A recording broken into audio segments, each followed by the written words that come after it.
We have Omar Bradley, seat number 4, Emma Sharif, number 5, Andre Spicer, and number 6, Marlow Wilkerson. In our opening statement, please address the 4 questions that we are prepared by the Compton Chamber. And those questions are, you have each 4 minutes to answer all 4 questions. First question is, who are you? And what shape your leadership values? Question number 2, why now are you seeking the office of mayor?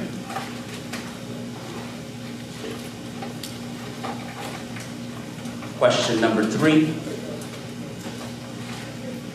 one result you delivered with limited authority, and what changed because of your leadership.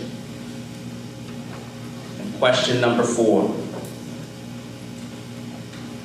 when trust is low and emotions are high, how do you lead without escalating the situation?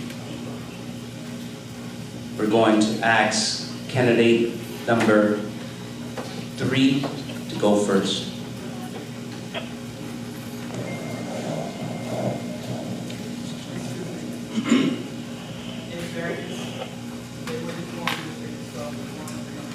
Okay, that's no problem. Sorry about that. Yep, so we'll start with seat number 1.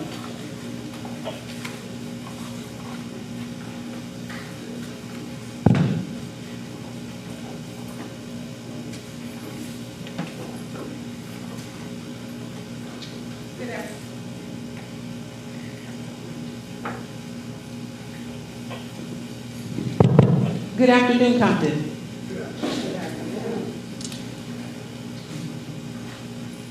First, I want to give honor to God and thank everyone here for being a part of this conversation, as well as those who are watching by YouTube. My name is Inez Tootie Adkins. I'm a lifelong resident of Compton. I'm a longshore worker. I'm a mother. I am a retired mortuary executive, and I'm a businesswoman who has always believed in serving people. I spent my life working with people, serving families, and building relationships right here in the great city of Compton. What shaped my leadership values is how I was raised. I was taught to lead with respect, to be fair, and to listen, and to hold everyone to the same standard. That's how I lead today.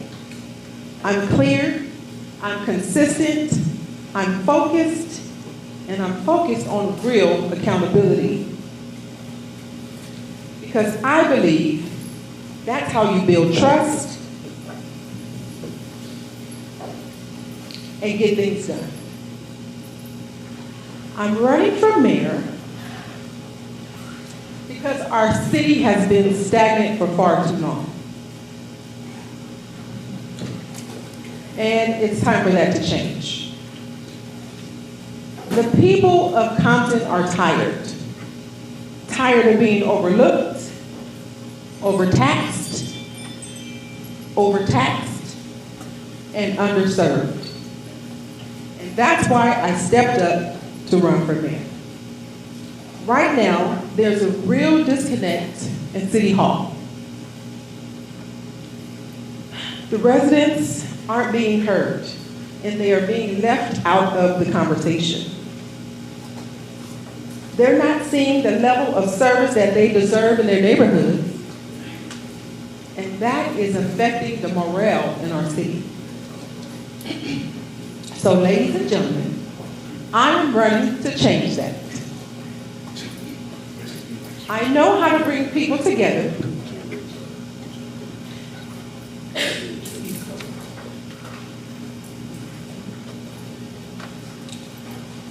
I know how to bring people together and get things done.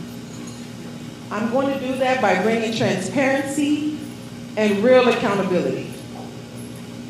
Because the trust in the city has been broken. And that's how we rebuild it, by delivering results that people can actually see, feel, and count on. Oh, what does this mean? My time's up? Oh, wait. Okay. One example of my leadership was bringing a Foot Locker store here to the city of Compton. That was something that I did without holding any formal position in the city. The goal was to bring economic activity to the city. The challenge was getting a major company like the Foot Locker to see the value in investing in Compton. I worked directly with the decision makers. I helped bridge communication. I stayed consistent in pushing that opportunity forward. Today,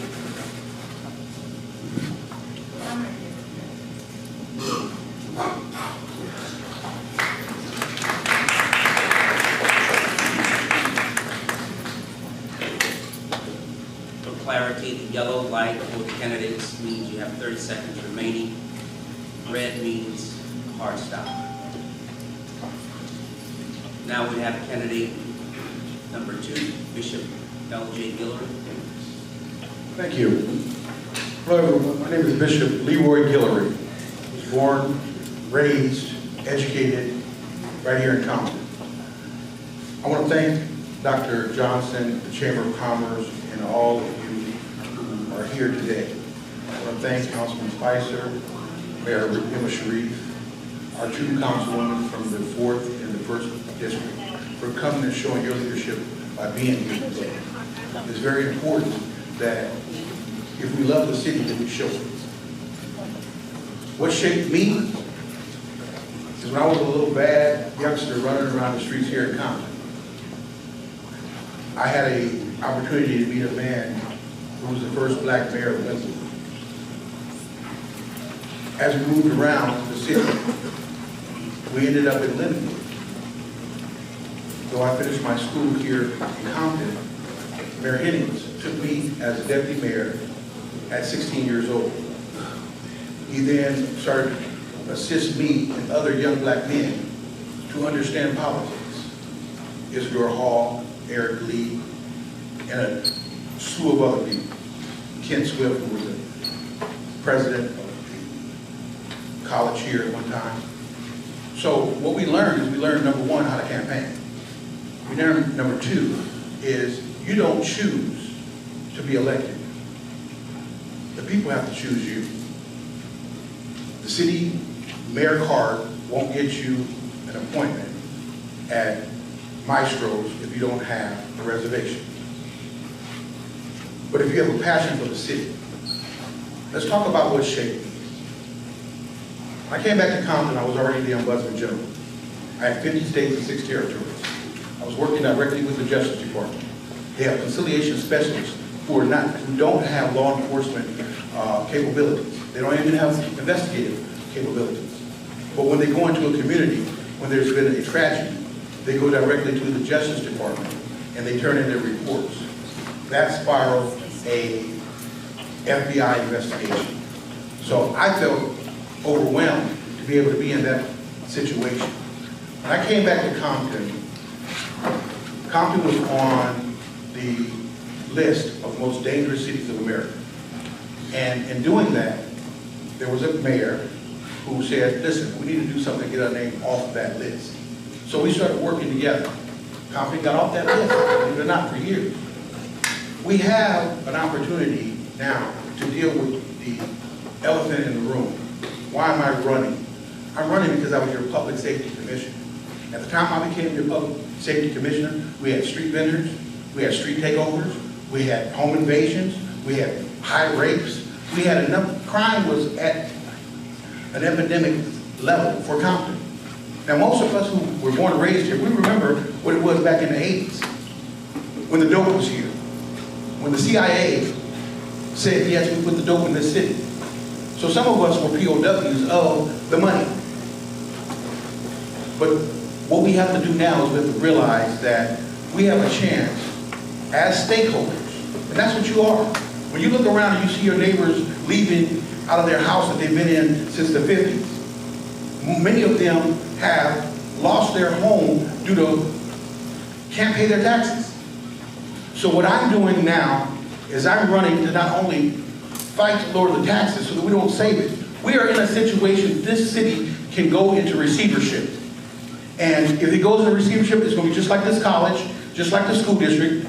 They're going to leave us with a shell. It's time to stand up and fight. Thank you very much. My name is Bishop L.J. Guillory.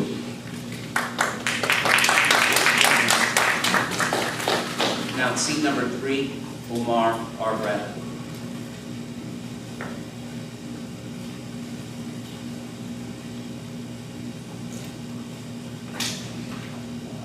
Hello everyone, it's good to see all the faces out here today. We've spoken about voter apathy throughout our community, and it doesn't appear that there's much today. I see many faces.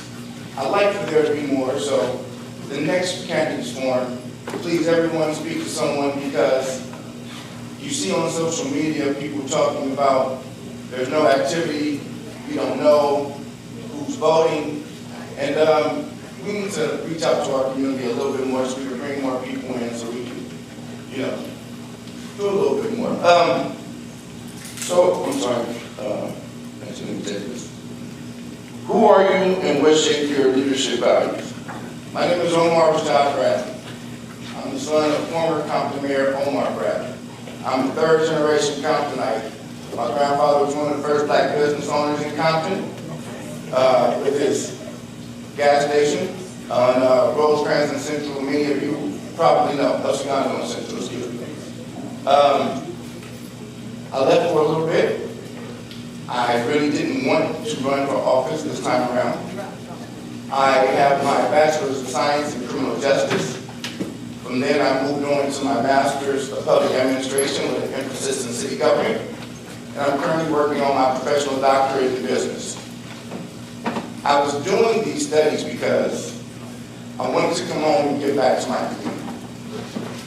I got kind of tired of people having great ideas to run for office, running for office, getting the position, kind of slacking off when it was time to do the hard work. A lot of people love to run so that they're in the newspapers. A lot of people love to run so they can have the title. A lot of people run for the notoriety. I didn't do that. I took my time and I studied because I needed to know what was going on in Compton. I needed to understand the street takeovers. I needed to understand the graffiti. I needed to understand the lack of funding and how these things are interconnected. What crime displacement is and how it affects you. These are the things that I decided to take up because I said Compton deserves better. Compton deserves someone who's going to actually go to school and learn what is required to be the best person that they can be. We've been on a 20-year decline, a downhill slide. I spoke at a candidates meet and greet before, where I said everyone up here, everyone elected, everyone here is doing the best that they can, and I will not blame any administration for anything that has happened in the past. These wonderful individuals are doing a great job to the best of their ability, and hopefully at the end we'll be able to give them all a round of applause. I didn't really want to seek the office of mayor. I was asked. By some seniors, hey, you need to, you know you're in school, we know you want to finish your doctoral of business before coming back to run, but Compton is number 483 out of 483 cities in the state of California, and we are in dire straits. So, knowing that we don't have businesses, knowing that we have the graffiti, knowing that we have the potholes, knowing that we're 483 out of 483 cities, I decided to come home and do the best that I could. Proof of leadership, number 4, proof of leadership, and when trust and emotions are high, how do you lead without escalating? There was a council meeting last month. And at the council meeting, it got pretty heated between two sides. It was about Richland Farms, and it was about parking. One side wanted to talk about their cultural effect, the other side wanted to talk about their cultural effect.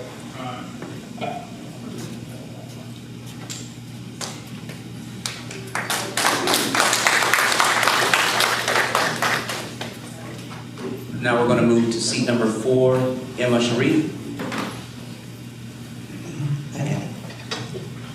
Good afternoon, everyone. And thank all of you for being here today. It's great having you here. My first question is this, who am I? I am Emma Sharif, a young lady born and raised in Forest City, Arkansas. I've been in California for 50-some-odd years. This is my home. I've been in Compton 30-some-odd years, over 30 plus of those years, where I raised my 4 children here. They attended our school here. I am a mother, I am a grandmother, I am a teacher, I am a city council person, past city council person, I am a Compton Unified School District Board of Trustee, and I'm also the mayor, your mayor, Emma Sharif. Now, one of the questions that they were asking is this: how this shaped my leadership. My leadership and values came from when I was a child in Arkansas, sitting in a classroom, integrated classroom, and understanding that the teachers that was teaching me really did not want me there. So it caused insecurities, and it's also caused me to question my own self. But by the grace of God, I'm here. And I've been in this city, as I said, over 30 plus years. And so that answers the first question. The other question was, why am I now seeking the office of mayor? I'm not seeking the office of mayor. I already hold the title of office of mayor. I'm seeking re-election to this position. And the reason I am seeking re-election to this position is because there's a lot of things that need to be done in the city. We have started moving a lot of things forward in this city, and I am very proud of those. We have invested more money into our infrastructure, which is our streets. Over $50 million is being invested into our streets project. We also have spent over $10 million in order to make sure that we address the issue, beginning with our streets. But we also have other things that we are doing as well. We're talking about our sidewalks that need to be fixed. We're talking about those sidewalks, because with those sidewalks being fixed, it really does help us as far as making sure that it keeps down our liability costs. When I first came to this seat, we was 4 years behind in our audits. 4 years behind in our audits. Now we're working on 2025. We are 1 year old to be part of these audits, so I'm very proud of that. I'm very proud of the council members and the stance that we've taken in order to make sure those things happen here in the city. One is that you delivered with limited authority. Our teacher bridge.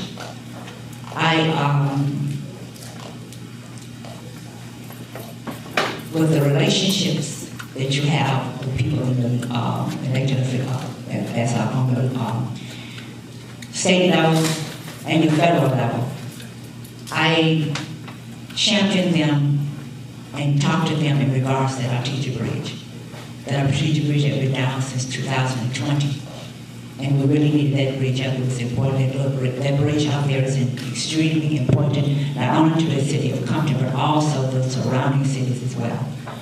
And by doing that, we were able to garner $12 million in help and to make sure that bridge was repaired. When I was on the school board, I championed something again that was not familiar, but also something that actually brought a lot of resources there to come to the school district. And that was the ERP program, the Emergency Repair Program. That emergency program financed 28 schools there with roofing, with the football fields, and all things, anything that needed to be done at that school site that they had reported to the state that was done for that program. Thank you. Thank you. Now we'll move to seat number 5, Andre Spicer. Thank you. My name is Andre Spicer. I serve as the 2nd District Council person here in the City of Compton. I also serve as a Mayor Pro Tem. A lifelong residence. My family's been here for 5 generations. We've been in the City of Compton for a little over 65 years. The question is, what shaped my leadership? My history as an entrepreneur. I've been a serial entrepreneur pretty much my whole life. I've owned clothing lines, travel groups, podcast studios, coffee shops, beauty salons, health stores. This has helped me to understand budgets, helped me to understand how people operate, understand temperaments, body language, just different types of personalities and managing those personalities. Why am I seeking office today? I believe that the city needs strong leadership. I believe the city needs vision. I also believe that you need to be relatable to everybody in the city, not just the senior citizens, not just the African Americans, but also the Latinos, the youth, the gang culture, the transient culture. You have to be able to relate to everybody so you can address everyone's concern. The next question was, one result delivered with little to no authority. I'm going to say shutting down the legal dispensaries. When I first got here in Compton, we had a lot of illegal dispensaries. They were all over the city, and have been an issue in the city of Compton for a very long time. At that time, the city was shutting them down and giving them a fine of maybe $1,000. By the end of the day, those dispensaries was opening back up, and the business would continue as usual. What I did was got with one of the law firms that we already had hired, and we started working with that law firm. Since then, they've been able to shut down about 90% of our legal dispensaries and have gotten the city awarded up for $188 million in judgments from shutting down those illegal dispensaries. That was an issue, again, that you all had voted against several different, at least twice. We voted against twice, and we could not bring you results. Since I've been in office, we have definitely brought results to this day.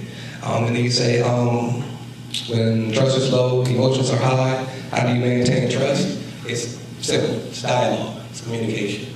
It's having the, I do lives, I do Facebook lives and Instagram lives to just have our community have dialogue. They want to ask questions, they want answers. A lot of times in City Hall over the years, we have not been able to answer people's questions. People want to know when their streets are getting fixed. If there's a situation with ICE, what is the city doing as it relates to those situations? I've been able to address those by having town hall meetings, by having live conversations, by having dialogue with my community, and I'll continue to do that to make sure that we have transparency here in the city of Compton. Again, my name is Andre Spicer. I serve as your Mayor Pro Tem and 2nd District Council person. Thank you. Thank you. Now we're moving to seat number 6, Marlow Wilkerson.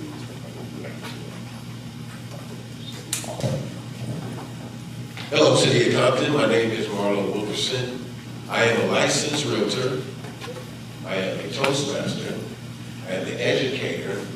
And most of all, I am a proud born and raised right here in the City of Compton. I went to Longfellow Elementary, Walton Junior High School, and graduated from Compton High School. My journey started a long time ago. I was blessed to be put in as a leader at a very young age. In my retail world, I ran 5 of the 7 top 10 stores at Sports Chalet. You guys remember Sports Chalet?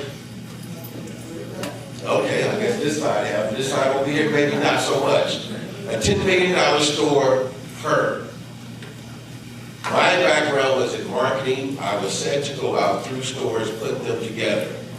I'm going to skip all the way down to number 4 because this is part is imperative to what I'm saying now. When morale is low, conflict resolution. This is something that I am very well skilled in. It's all about communication, touching each individual, finding out what makes them move. It's the same thing when we come to our city. What do you want as members of our city? How am I qualified as a leader? I mentioned Toastmasters. Toastmasters is an organization that's in 147 countries.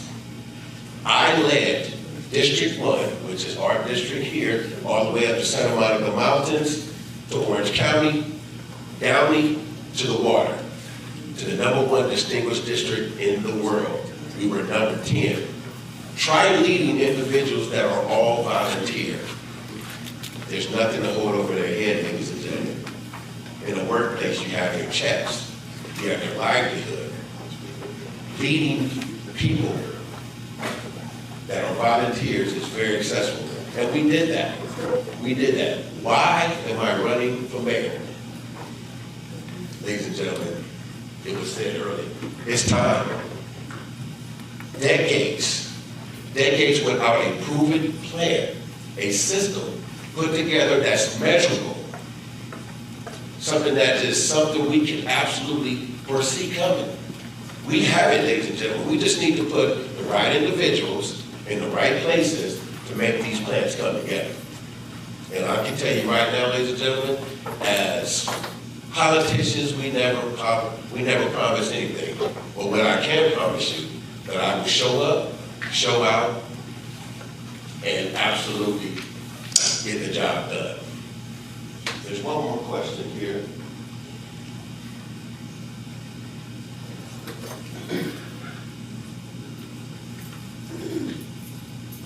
I think I've answered them all. One way to kill a big dream is tell somebody with a small mind. As running for mayor of this city, not only do I want to put back what I got in, but I want to leave us in a better position than what we found it. My mother always told me, if you're the smartest one in the room, you get another room.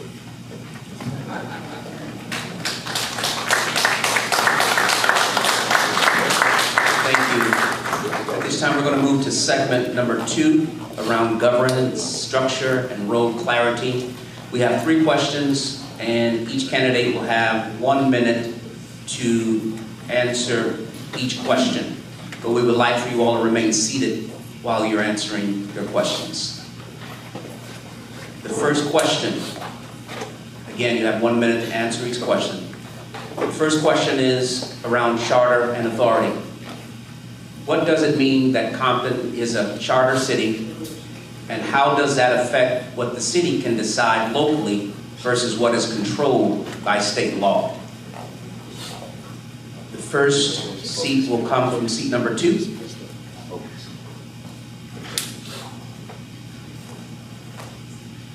Thank you. Bishop Guillory is my name. Leroy Guillory. Compton was chartered in 1888. As a chartered city, we were chartered with the United States government. When we make ordinances here for law enforcement to enforce, many of those ordinances must also not surpass our federal charter that we have. It's important that we understand, being self-governed, that the politicians don't have the unrefutable right to just put mandates, ordinances, and laws on us. We have the ability to take up an initiative, put it on the ballot, and change it. So that's what we're doing. Thank you. Seat number 3.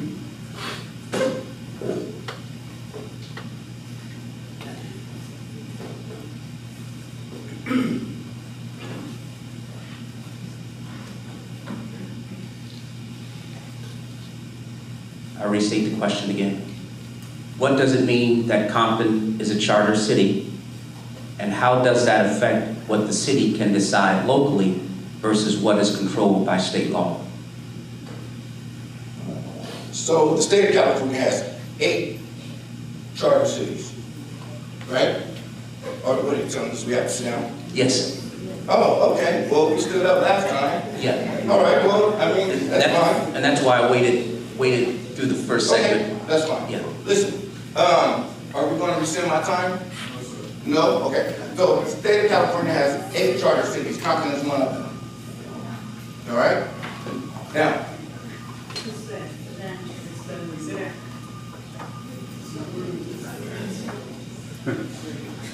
okay, you know what? I'll answer that next round. Out of all fairness, we want you to go ahead and answer the question. But my time has been taken up with people telling me to sit down. I can't. It's okay. It's all right, it's all right, it's okay. At all fairness,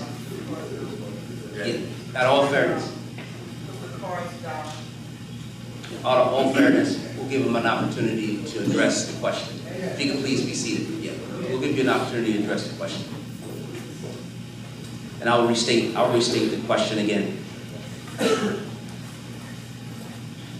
What does it mean that Compton is a charter city?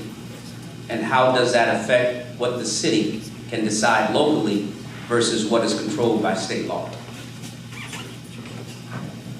So, the state of California has 8 charter cities. Compton is one of them. That means that we are special. However, our cities are considered by tiers. Tier 1 would be over 100,000 people. That would be Los Angeles. Or even let's go on the other side and say New York. We are a Tier 3 city, but we have adopted things that harm our cities as Tier 3 cities, like multiple nonprofits. Those nonprofits compete with our city governance for funding.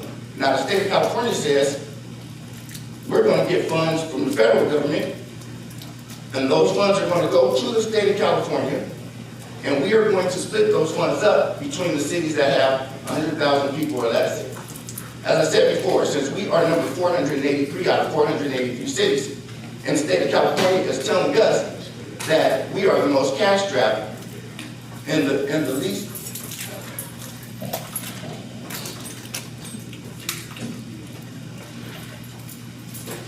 Thank you. We'll move to candidate number 4. Thank you. It says demonstrate understanding of how the city government is structured, and what the mayor can and cannot do. The city governance is structured in a manner where the city manager really runs the city. City council set policies. And we can set our own ordinance, and we can do resolutions. However, those ordinances cannot supersede the federal government nor the state government. Your ordinance have to be in line pretty much with what that state and federal government is laws are. Yours cannot supersede theirs. And what the mayor can and cannot do. The mayor is limited pretty much to enforce our charter as a ceremonial mayor, which means we work as a team on the council. The mayor and council work as a team. Thank you. Now we move to candidate number 5. Thank you. Can you repeat the question for me, just so? Yes. What does it mean that Compton is a charter city? And how does that affect what the city can decide locally versus what is controlled by state law? Okay. The city's been a charter city since 1888. It's pretty simple. We govern ourselves. We do our own ordinances. We govern ourselves as it relates, with respect to the state and federal laws. The charter can only be changed with the vote of the people during an election. So I mean, that's just a basic answer for me.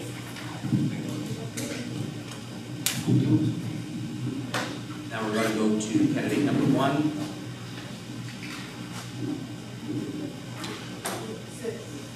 I'm sorry, 6. Yeah, candidate number 6. If I can make this clear, as a charter city, we have rules and regulations that we have to follow. To where the other cities are based on the government and the state itself.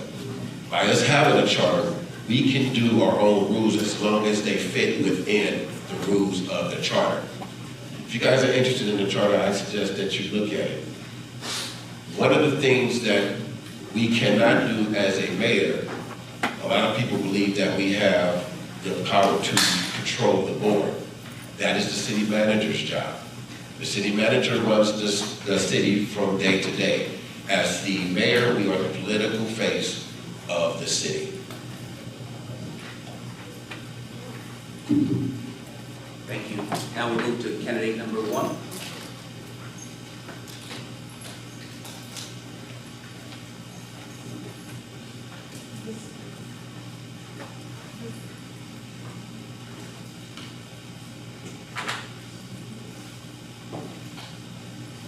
Okay,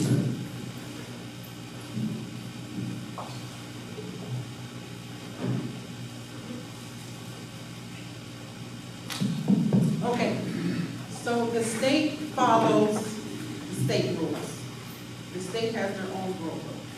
And because we are a charter city, we can write our own rules according to, within limits of the charter.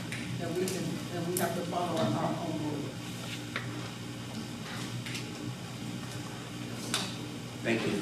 Now we're going to move to the second question. The second question is around taxes and fees. What can the mayor and the council actually control regarding local taxes and fees? And what can they control? And what levers does the mayor have to improve values for taxpayers, even when lowering taxes isn't immediately possible? I'm going to start with candidate number 2.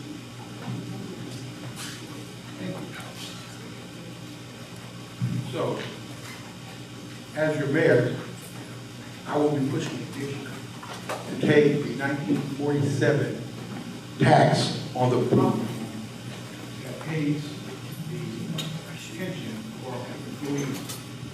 That will give the homeowners, property owners, the break that's needed. 25% of our taxes that we pay is paying the pension of our city employees. Only 12 cities in the whole state do this. So I think the mayor should always push to ensure that there are people that own property that can pay their taxes. And you shouldn't be forced into a reverse mortgage to do so. The mayor's job is to fight for you. He can't do anything, or she can't do anything else but to tell the truth. And the truth is, the taxpayers need a break. Thank you. Now to candidate number 3.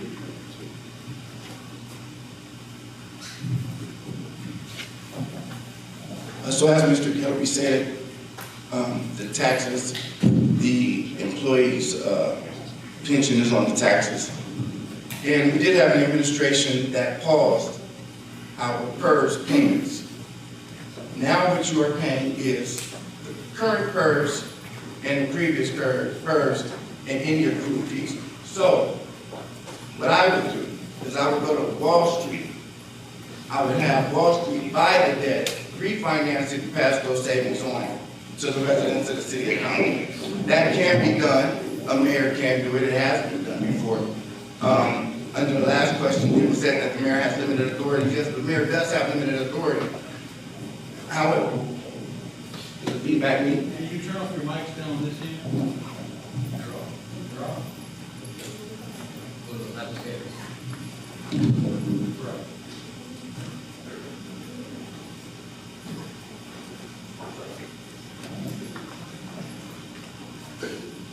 So it has been done before. I know that people say that the mayor has limited authority.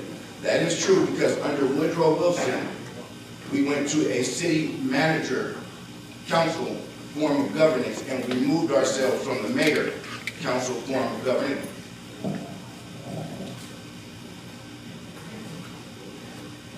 Thank you. Now we're going to move to candidate number 4.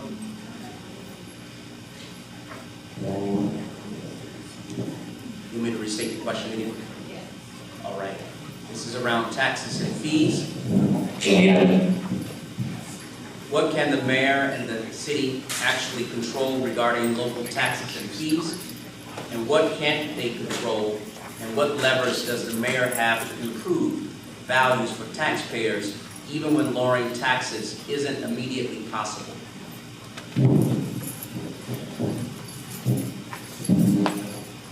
That question is,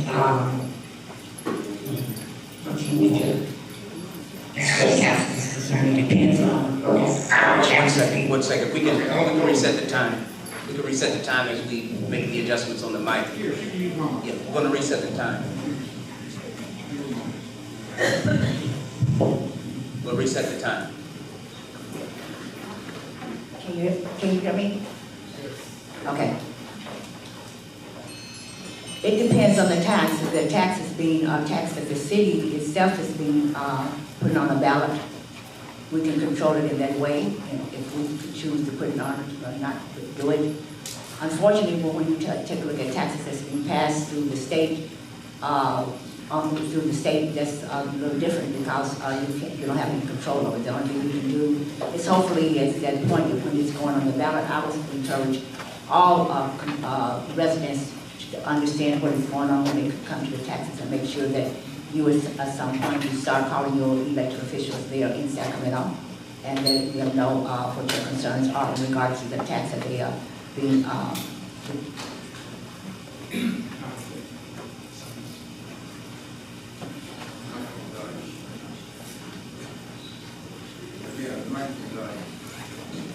right, we're having some technical difficulties with the mics. now. Thank you, sir. So we have 15 seconds. 15 seconds. That is how the taxes really work. It's because if you, a city is actually put it on the ballot, then you can manage it in that way. However, like I stated, if the federal government, I mean not the federal government, the state is putting a measure on, that is nothing you can do. And what we can do is lobby, call, and I would suggest take buses and go to Sacramento. Thank you. Now we move to candidate number 5.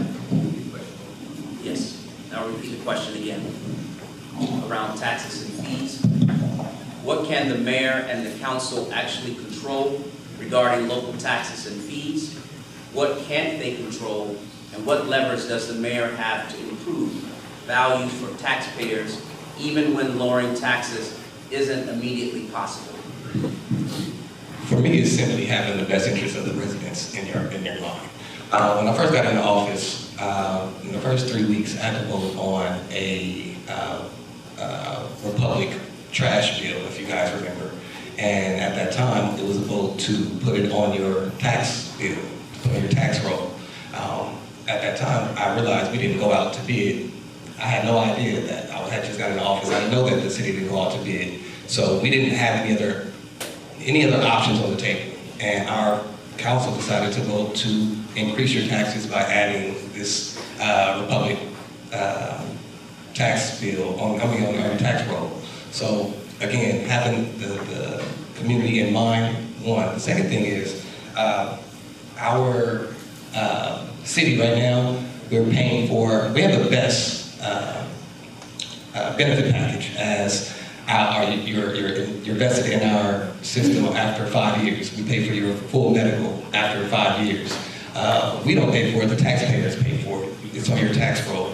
That's probably the biggest tax bill on your tax roll as well. My time is up, so thank you.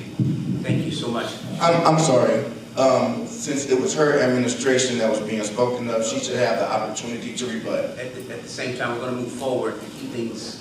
But he directly addressed the mayor's administration. She should have the opportunity to rebut whether or not the taxes were placed Excuse me, sir. onto the residents. I understand your position, but at the same time, we want to make sure that we give every candidate an opportunity for equal process. With this time, we're going to move to candidate number 6. Thank you. I will actually make it quick because there's not a lot that can be done, and what could be done that needs to be voted on among the council to move forward with that. If you want to look and see as far as our charter goes, please look at section 1400. But there's a couple of things that we can do, but it is a challenge, something that we need to address with the state. Thank you, sir. Now we move to candidate number 1. Yes, thank you. As your mayor, I would ensure. Hold on one second. We're going to make sure that we start the time over again due to the technical difficulties of the mic. Can we make sure that works? All right. Okay, as your mayor, I want to make sure the residents know what they're voting on when they vote on bonds. The bonds are just going up, and that is causing our property taxes to go up. And a lot of people don't understand that. So I think we need to make sure our residents are informed on what those bonds actually do. The schools are getting hundreds and millions of dollars, and our taxes are going up. Pretty soon we're going gonna be bonded out, and nobody will be able to afford to live here. Secondly, my goal is to bring more economic development here into the city of Compton. That way, our taxes won't rise any higher, and the development, the new businesses will contribute to keep the taxes down. Thank you. Thank you so much. Now we're going to move to our third question for each candidate. And the third question is, as mayor, how do you set expectations for results and drive performances through the city manager without crossing into administrative interference? Give one example of the proper channel. We're going to start with candidate number 2. Thank you. I like that they start with me. So the mayor is the ceremonial mayor of the city of Compton. You get one vote. And the previous administrations have voted over and over again with the city manager, the controller, and those are the only 2 people that they're able to hire. Administrative interference is when a mayor or a council person go in and tell the city manager what to do. You should not interfere with the city manager's job. You are to get with your other colleagues and initiate a policy, and then he carries it out.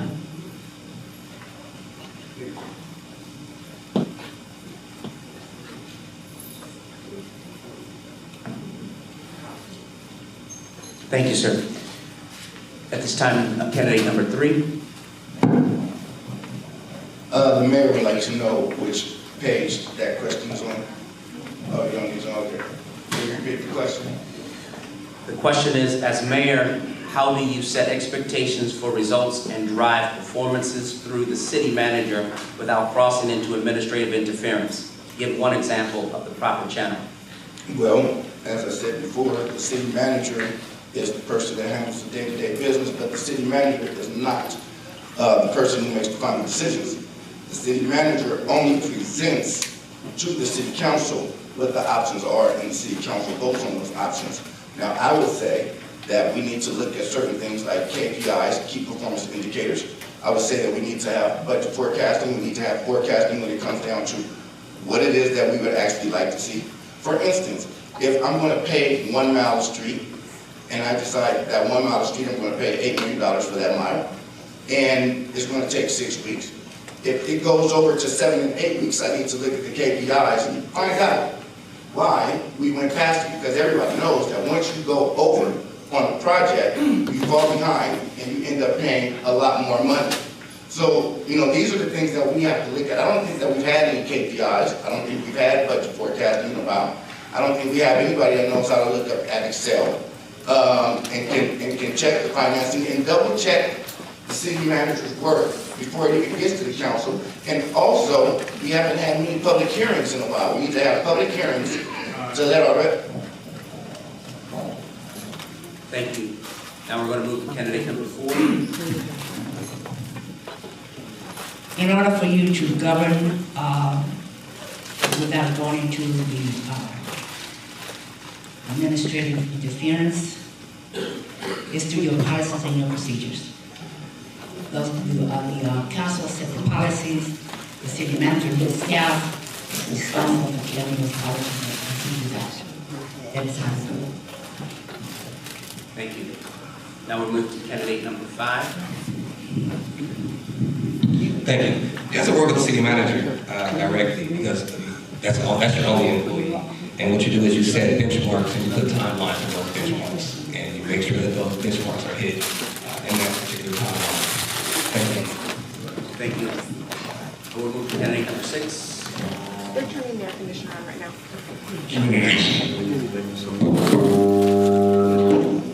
We can reset the time due to technical difficulties.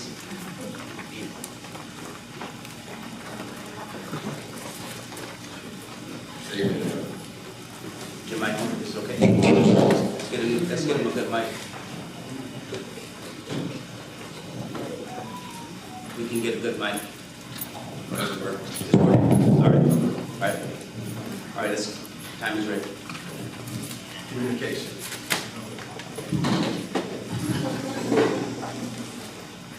Can I stand and just, okay, so, communication. These is the work that you do prior to setting everything up. You need to have SMART goals and make sure that they are on. This is exciting. The communication is the key. You find out exactly what's needed, make sure the individuals doing the job have the things necessary to do their job. And while we're doing this, everyone is held accountable. Now we have incentives. If you can do these things prior to and within a time frame, things will be a lot better. So it's all about the communication up front. This is what we need, this is how we need it, and this is the time frame that's needed. If any of those things are out of bounds, we hold them accountable. Thank you. Now we move to candidate number 1. So I'm aware that All right, we'll reset the time for candidate number 1 due to technical difficulties. But the mayor does set priorities and expectations. And I will work closely with the city manager to make sure those priorities are clearly defined and carried out.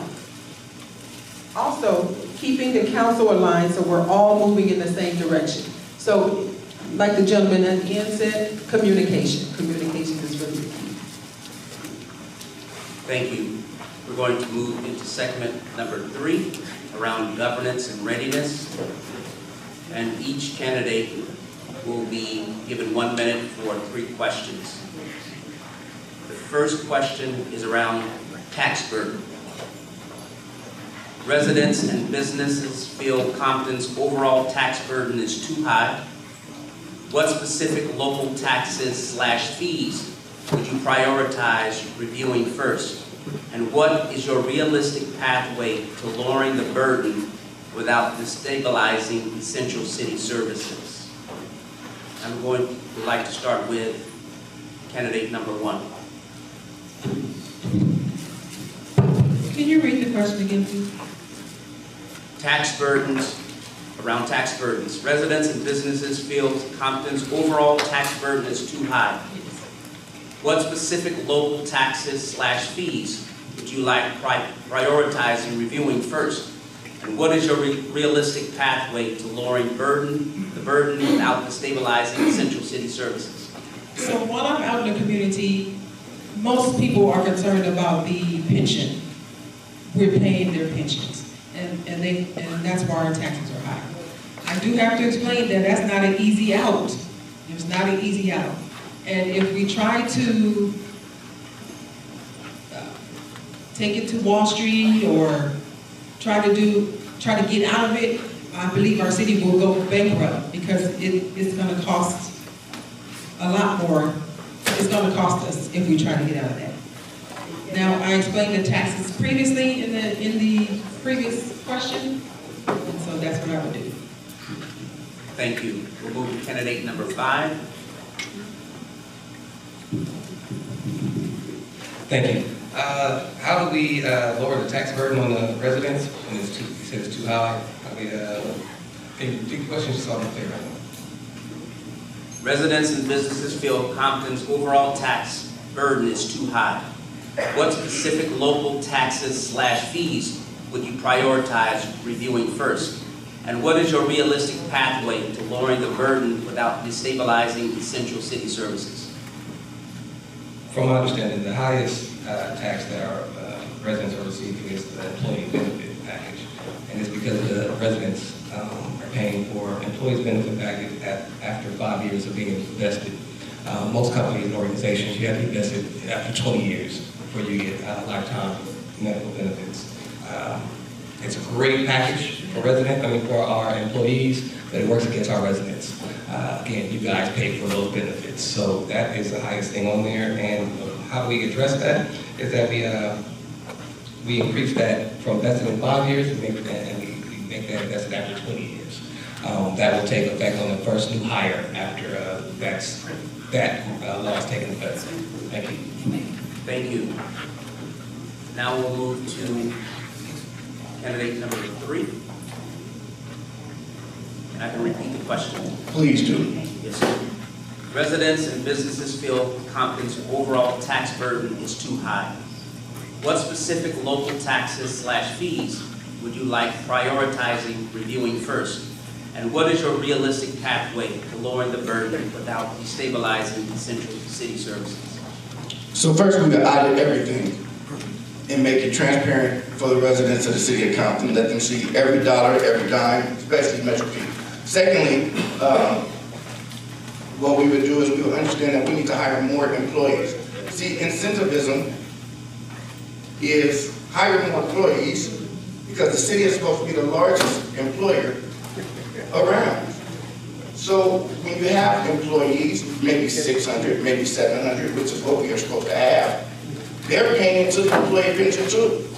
And that incentivizes them to get up and do the work. They're going to go to work and do it because they don't want to see the trash on the streets that they have to live here and look at. The next thing is, oh, red again, or yellow again. The next thing is, if this table is Compton, and this booklet is Los Angeles County, which they keep taking portions of our city away from us. What do? When they drive our streets to go to Food for Less, they drive Compton streets. When they take off from their houses in the county, like Rosewood, and drive to the 91 freeway, they drive our streets. We need to charge them. Your time. Thank you, sir. We're going to move to candidate number 6.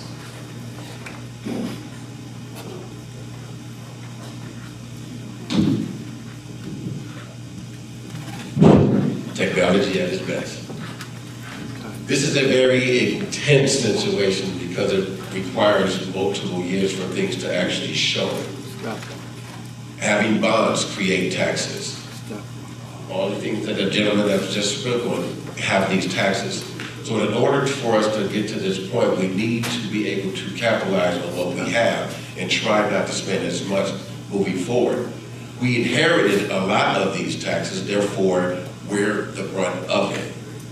So moving forward at this point, we have to make sure, look at what we're actually spending taxes on and how to move it forward and possibly taking it from the community. Thank you. Move to candidate number 2. You know, I have this saying. You can play dumb, but you can't play smart. Everybody has abilities that are greater in certain areas than others. For far too long, we have people playing with our money as if it's monopoly money. This initiative that we have now will tell all of the persons that's in the city, our treasurer included, we can't take it no more. I'm talking about 25% of our tax money that's going into the city will not destabilize the city. Because number one, they're not supposed to touch that money anyway. And when people are talking about what they could have did or what they should have did, they were on the council, they were before being the mayor. So if the audits wasn't done, you was on the council. Hell, you were even on the audit committee. So we have to drop these taxes off of our seniors before they lose their homes. Thank you. Now we'll move to candidate number 4. Thank you. I want to make sure I understand the question. Yes, I can repeat that. Okay. It's around tax burdens. Residents and businesses feel Compton's overall tax burden is too high. What specific local taxes / fees would you like prioritize reviewing first? And what is your realistic pathway to lowering the burden without destabilizing essential city services? Thank you. If you take a look at your tax bill, and I hope a lot of people do, is that people are constantly talking about the taxes that's for the employees. However, there's 4 bonds on your tax bill. You have 2 at this college, you have 2 at the from Compton Unified School District. And when we take a look at that, that is really a lot of what your taxes are being paid to those bonds. Now, how when you talk about trying to reduce them, decrease it, we've been talking to our auditors as far as the tax bill that the tax bill that was brought in back in 1947, 46. Yes, I know that is something that people really are concerned about, and so am I. My taxes go up as well. But what I'm looking at, and what I'm looking at, according to your charter, it states that if you remove that, you have to replace it with something else, and which means that could actually end up costing a lot more and causing a lot more damage to our city than trying to prevent it. Thank you. At this time, we're going to move to the third question around aesthetics. Compton's appearance impacts pride, safety, and investment. What is your 90-day clean quarters, plans, cleanliness, lighting, graffiti, illegal dumping, and what will residents see first? We're going to ask candidate number 5. One time on that question, please. Question again for number 3. Compton's appearance impacts pride, safety, and investment. What is your 90-day clean quarters plan, cleanliness, lighting and graffiti, illegal dumping, and what will residents see first? Okay, so what I've noticed that works is lockups for parking traffic along the boulevard and for our homelessness on Alameda. Those lockups have been very instrumental in helping address those immediate areas. It's a small, quick fix, but it's not a permanent fix. But that addresses some of our issues. As it relates to lighting, it's to work with Edison to bring more LED lights to the city of Compton and make make them responsible for maintaining the lights that they do have in our city. That's a loaded question, and I only have 60 seconds. The other thing was, okay.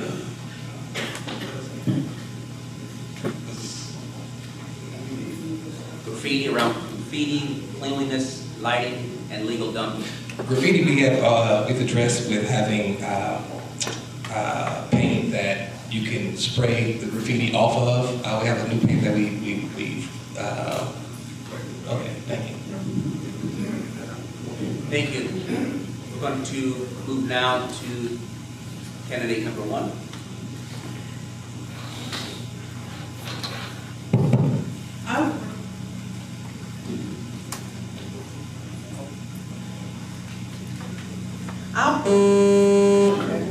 Let's start our time over due to technical difficulties. Make sure you get the mic.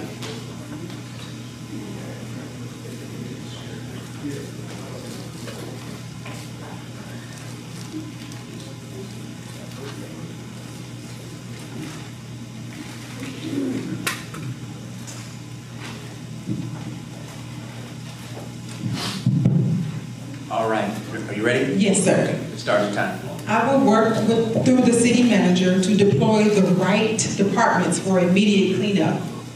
At the same time, focus on prevention, improving lighting, increasing enforcement, and targeting the areas where it's happening the most. Thank you. We'll move now to candidate number 6.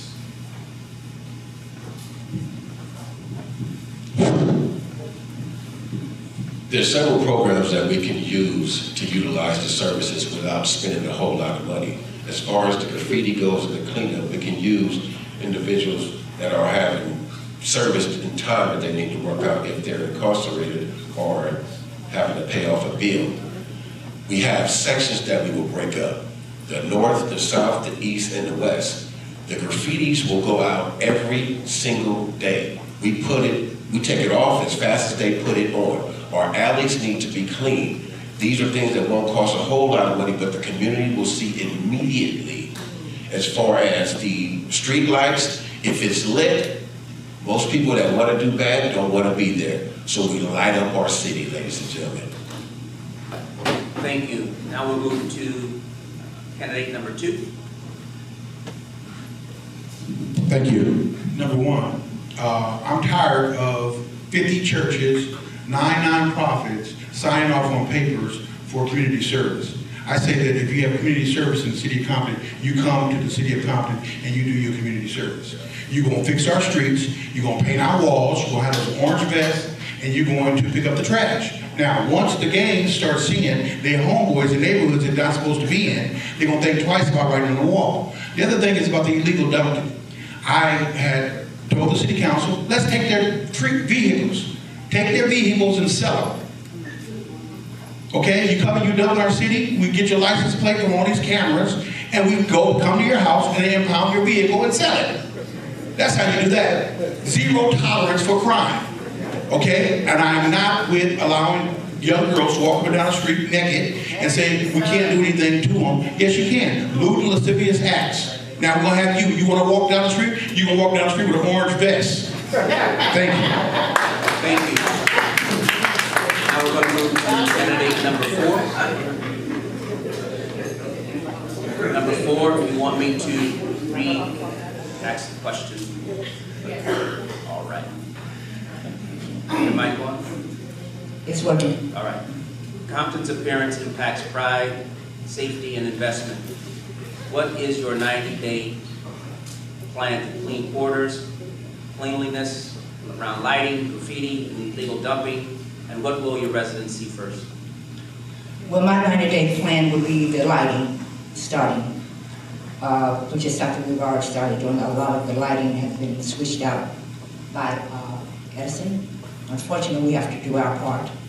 And once that's done, I know it will light up the city. And the cleanliness. Well, we can put them all in orange vests if we want to, but however, I believe that we have to start learning pride for our own city. We have to have pride and look at it and want to make sure our city is clean like other cities. And if you take a look at just Compton going into Long Beach, it's a good example. And that's something I think we need to really start having more discussion with our community about, is making sure that we do have pride in our community and making sure that we are cleaning up the trash and not just throwing it out. And I have to agree that when we talk about people doing illegal dumping, I do think that we have to be more, have a more no nonsense tolerance in regard to it. I think that if we catch them, if they have a car, then naturally we have to address that. Thank you. Thank you. We'll move to candidate number 3. So crime displacement is real. One common denominator that we have is our surrounding cities, most of them are patrolled by the sheriff. The sheriff department and other policing departments, they only care about getting rid of the crime in their town. That crime has to go somewhere. That crime comes to us because crime follows blight. Crime follows low lighting. Crime follows graffiti. I'm uniquely qualified for this because I was there when my father created Project Clean and Green and Project Redirect, where we took children who were constantly in trouble.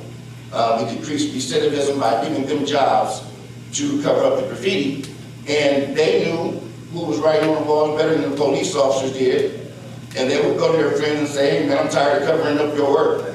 Stop writing on the walls. We have to get these kids active. We have to give them opportunities. We got to let them know that we care and get them involved so that they're the next ones running for mayor and you aren't out here wondering who these candidates are. So we need to start charging. We need to start charging the sheriff for it. Time. Thank you.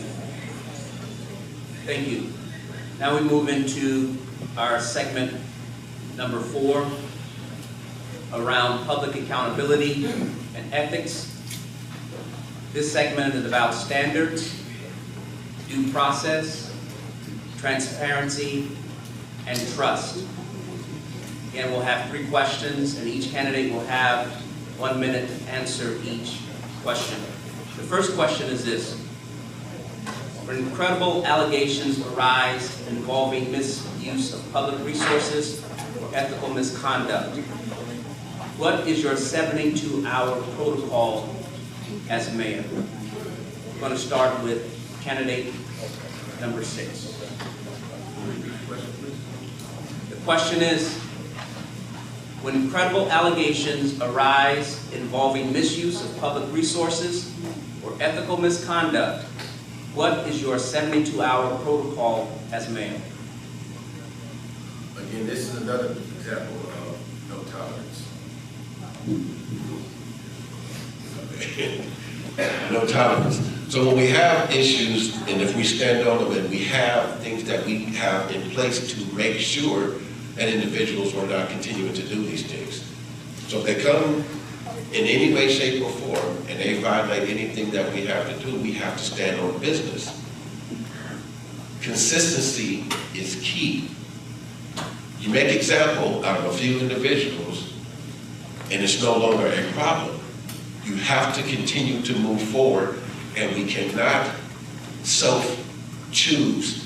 We're going to be really hard in this area, and someone lacks on this area. We have to continue to move forward. So consistency is a major deal with this, and we have to make sure that we follow the law and extend it to it.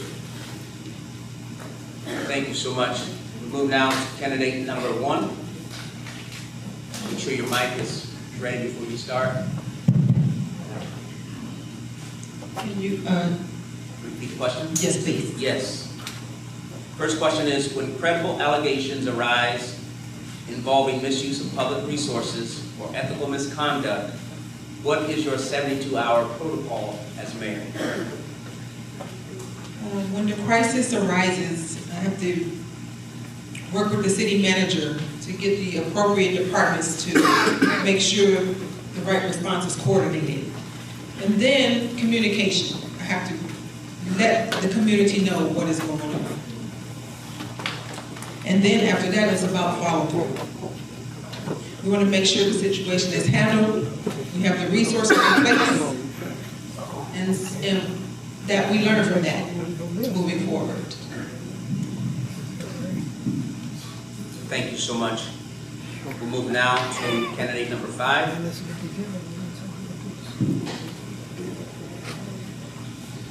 Within the first 72 hours, I'll be pushing to launch investigation and then just be consistent with whatever that process is. I think we lack the consistency in all departments. So again, straight start, the first thing I do is launch an investigation. Thanks. Thank you. Now we'll move to candidate number 3. You need for me to restate the question? Go ahead, please. When credible allegations arise involving misuse of public resources or ethical misconduct, what is your 72-hour protocol as mayor? Well, I would have to say that those two words are a little loaded. Credible allegations. Allegations aren't often credible. But the council has the right to subpoena. I would call a public hearing. I would allow the public to come out and be a part of that hearing. And I would have the council sit and talk to the individual. And if we need to censure while we have an investigation, and update the residents on the investigation, because these seats do not belong to the council nor the mayor. These seats belong to you. So the fact that there is no activity is showing that there's a cog broken in our system. I mean, just to add a little levity, I just asked for a brief recess so that we can get these mics figured out. I was told no, because we can't get the mics figured out.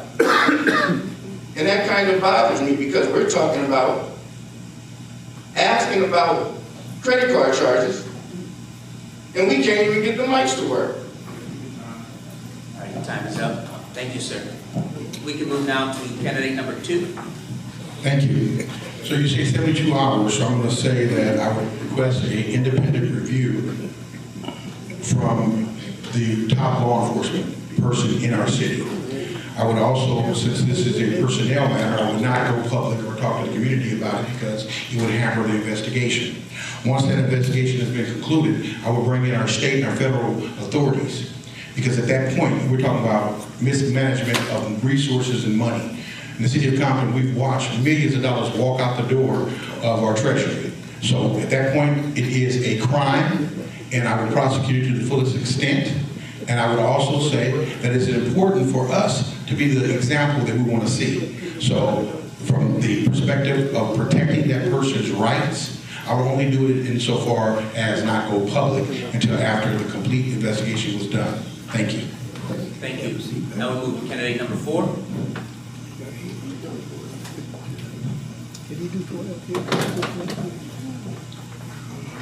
When the allegation is first brought to light, I think that the first thing we should do is the council should have a meeting with the city manager, and we should take a look at what those allegations really are, and we should immediately have an investigation done in order, because people talk about censoring, but you're probably going to have an investigation done before you can do any type of censoring.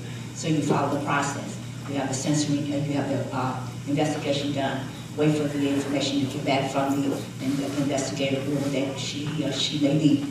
Then from that point on, you start moving as far as making a decision as to what you're going to do and how you're going to address it. But at some point, you do have to let the community know what is happening, what is transpired, because that is what causes a lack of trust in the community. With our residents, is we have to make sure that we're trying to do things in a timely manner, and also making sure we're not leaving them outside where they have no idea what is going on. Thank you so much. We'll move now to question number 2. How do you enforce accountability while protecting due process and avoiding political retaliation? Let's start with candidate number 6. Over time with the question, sir. How do you enforce accountability while protecting due process and avoiding political retaliation? I'm going to ask each and every individual separately, privately. This is how we want to do things. I'm going to need you to give me your best, and most importantly, get it in writing. This is something that we learn as HR individuals. You document everything that you talk about and how that process goes. I do not believe in putting people in front of a whole lot of people to recommend them. So you do these things privately, therefore you only gain their respect and their sense. And then we want to do all of the things possible to do our jobs and make our city better. So this is more of a conversation and then followed up by paperwork and keep documentations in place. Thank you. We'll move now to candidate number 2. Could you repeat the question? How do you enforce accountability while protecting due process and avoiding political retaliation? So number 1, we have administrative leave with pay. That's number 1. So the person is not being penalized. They're able to go home while still receiving a check while we investigate the facts. With regards to, ensuring that the Personnel Commission, which I sit on as a chairperson, everything in that commission is confidential. And if you start telling the information to your friends, it's going to get out. And if it's not substantiated, then that person then have their reputation marked. And then they become very hostile to any witnesses that you have. And then reprisals will follow. So we have to do everything like it's supposed to be done professionally with an HR director that stays in our office for more than 2 years. Thank you. Candidate number 4.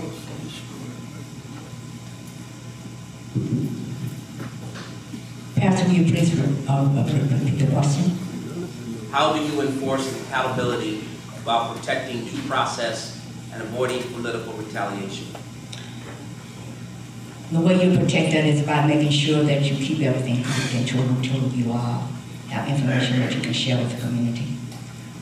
Because that person's life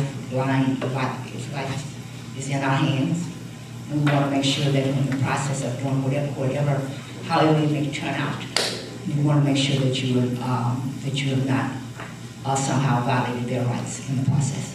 So we're making sure that you can keep things confidential until you have the opportunity to actually share with the community, because the community most certainly need to know at some point. Thank you. Candidate number 1.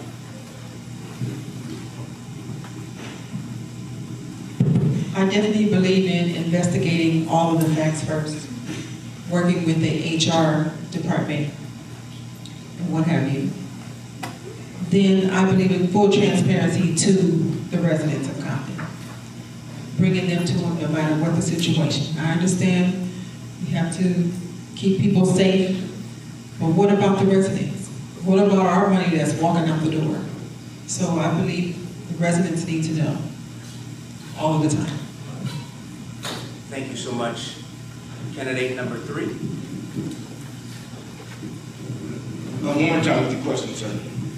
How do you enforce accountability while protecting due process and avoiding political retaliation? Okay, so due process under the law includes right to notice. Secondly, the mayor and the council can only pass policy and resolutions. That's it. That's all that the mayor and council can do. So the rest of it is minutia. We can't sit up there and say, I'm going to go into a closed door and I'm not going to put the business on the street. That's illegal because it's the public's business. We have to have the right to notice so that you know that something went on. We might not get into the specifics of it, but if somebody takes some money or if somebody's under investigation or if somebody is doing something that's not ethical, you have a right to know because it's your money. Imagine going to the bank and giving them $300 to deposit and somebody puts that money in their pocket and you see them do it. What are you doing with my money? It's not your money anymore. You gave it to the bank. No, it is your money. It's a part of the process. And this is why I went to school to get my bachelor's of science in criminal justice. Thank you. We'll move now to candidate number 5. You have to have a transparent process. You have to have documentation. You have to review the job descriptions. You have to follow the city ordinance and city municipal code, and then you just allow the city manager and HR to do their jobs. Again, as Mr. Bradley said, it's not our job to discipline anyone. So again, I'm going with getting all that information. We're going to the city manager and we'll let HR do their job. Thank you. Thank you. Now we move to the 3rd question. In the first 30 days, what 3 visible actions would residents see from you to rebuild trust? Candidate number 1. In my first 30 days, I will implement a clear communication system. I will establish a citywide infrastructure and public safety tracking system. And then I will set performance expectations with the city manager and provide regular updates so the residents can measure progress. Thank you. Candidate number 6.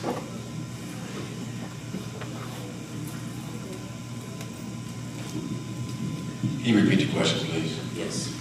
In the first 30 days, what 3 visible actions would residents see from you to rebuild trust?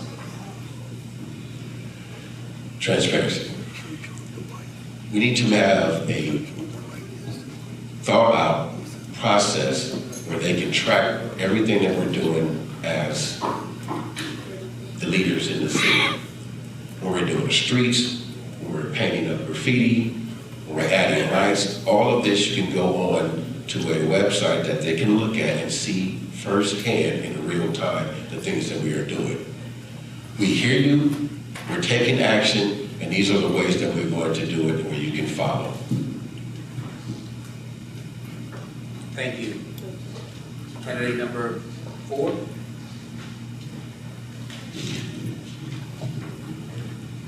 Thank you. In order to build, did you say trust? First 30 days, what 3 visible actions would residents see from you to rebuild trust? Transparency would be the main key.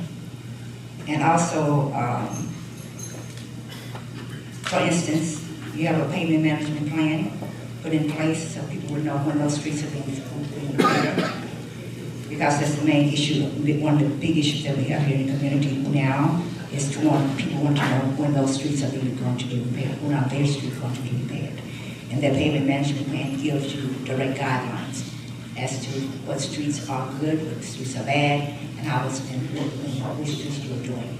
And you are doing your bad streets first, then the committee have to put up on and make sure it's on the website, make sure they have access to give that information, and so they can see for themselves what is happening with those projects. And that I think with the transparency. Thank you. Candidate number 2.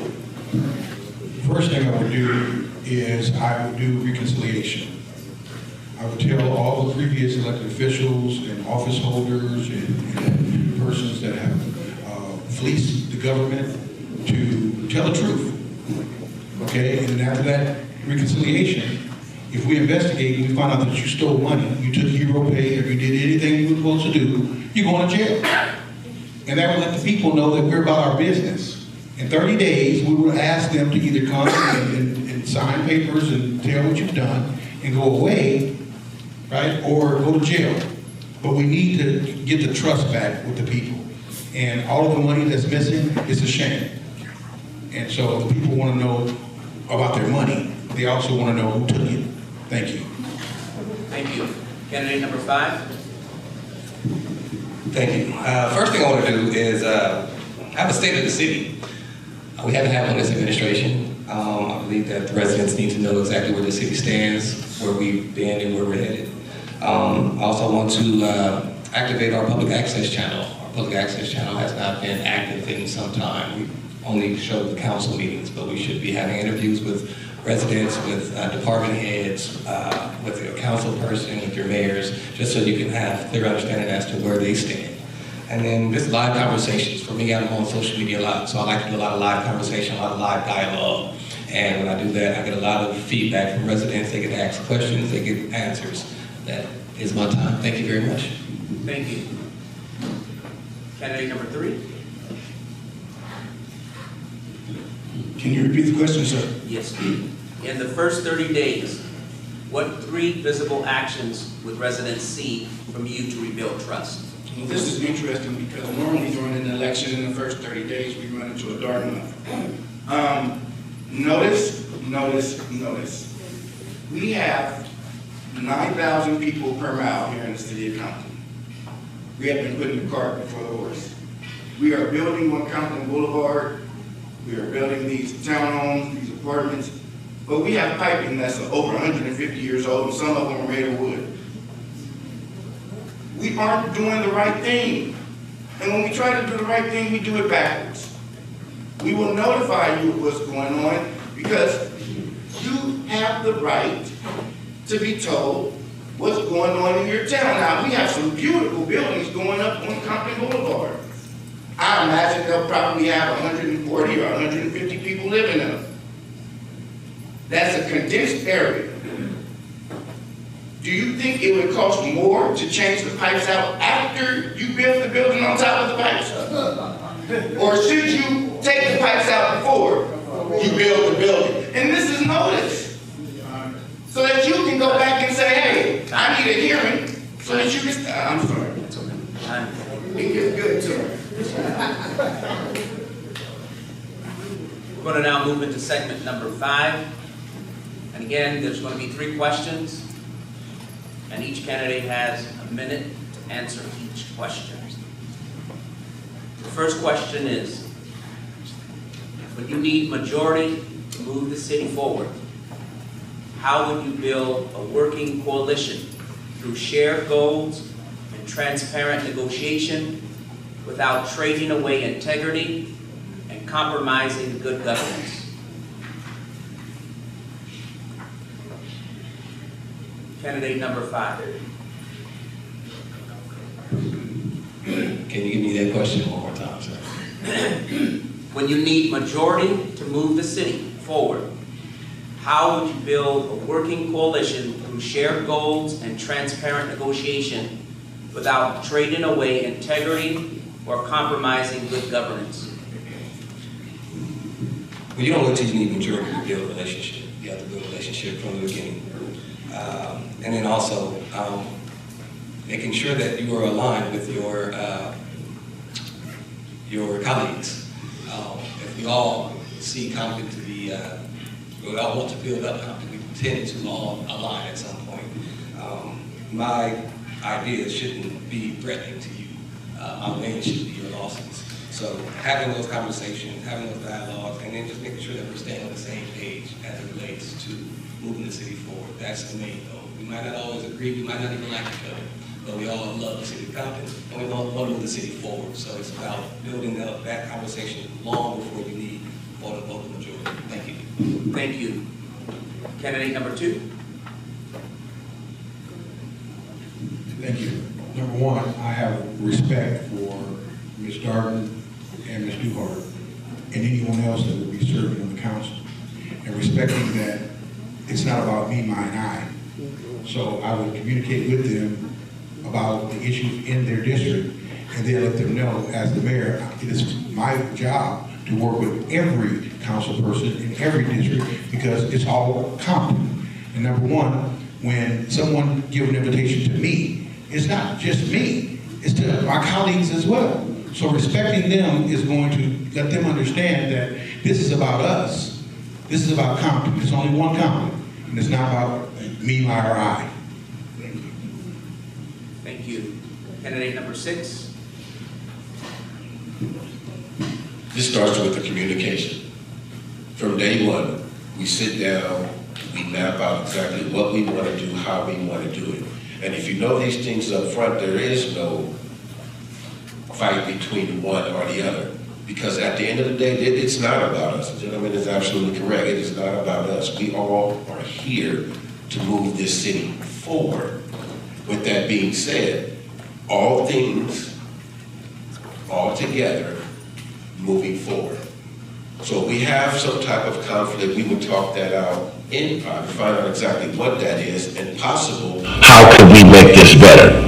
You have a conflict that we're having in District 3, we talk about that. District 3 is always getting moved forward. How can we make that happen?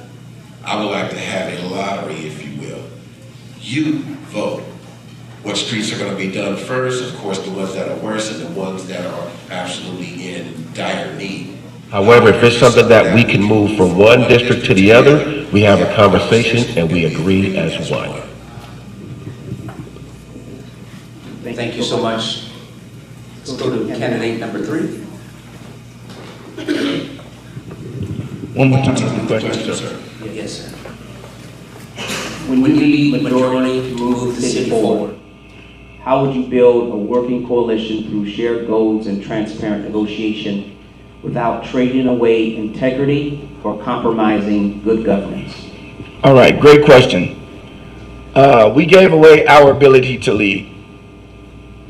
Compton is at large. We can't do vote by district.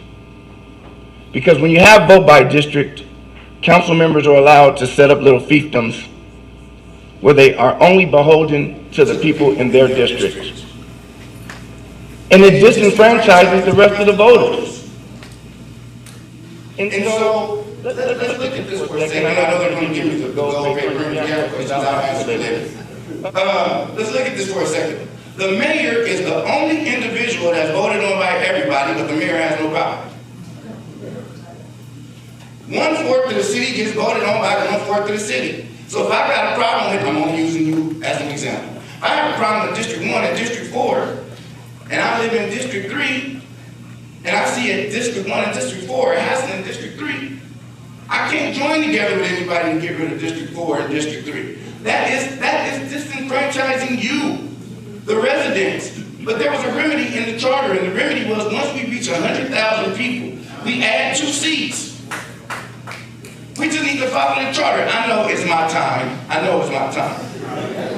But It's your time. It's your time. It's your time. My mic has been off. It's your time. My mic It's your has been time. cut. It's your time. It's your time. Thank you, sir. We're going to move now to candidate 1. So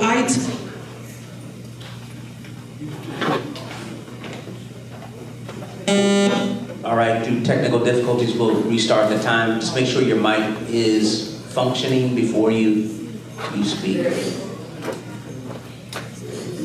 Thank you. All right, we'll start now. I too have the highest respect for the councilwomen.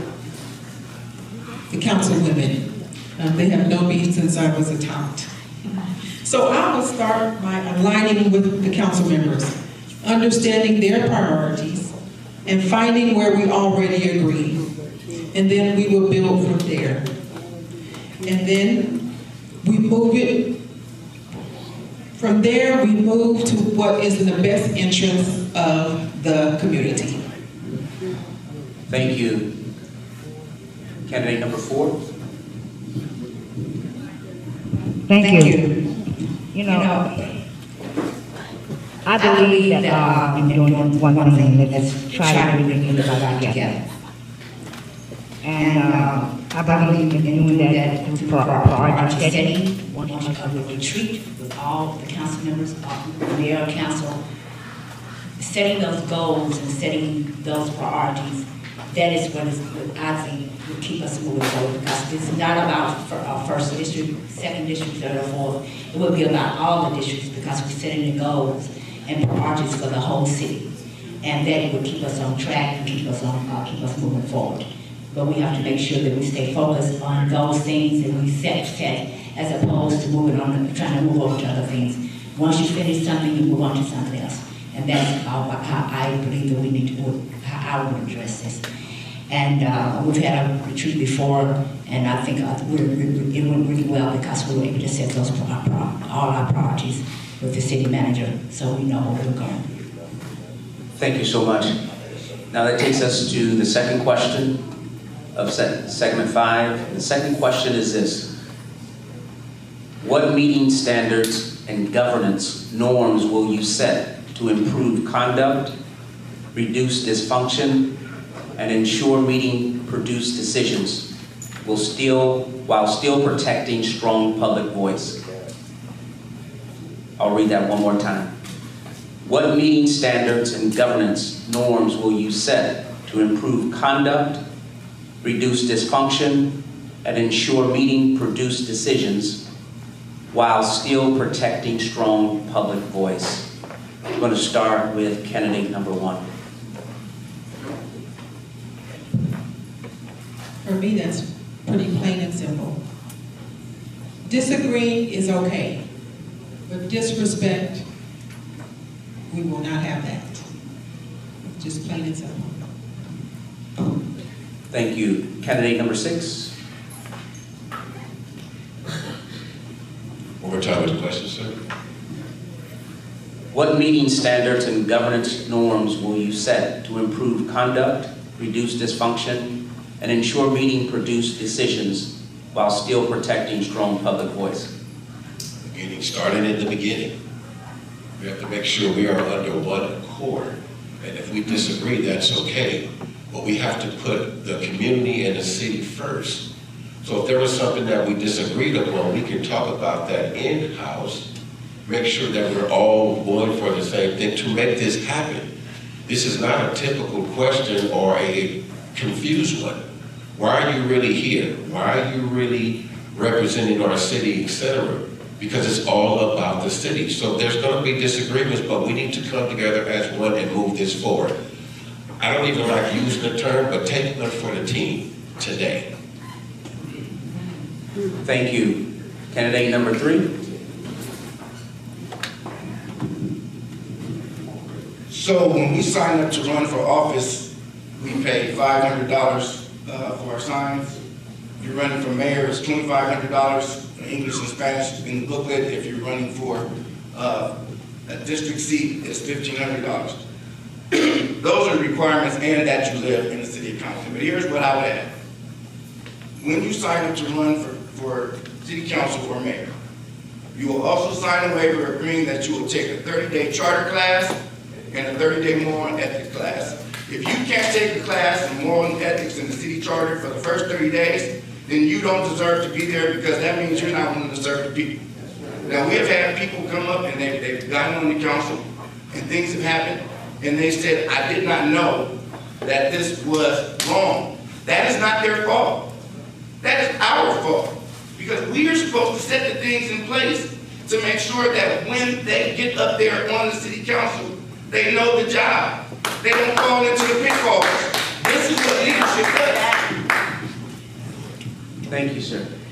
We'll move to candidate number 2. So,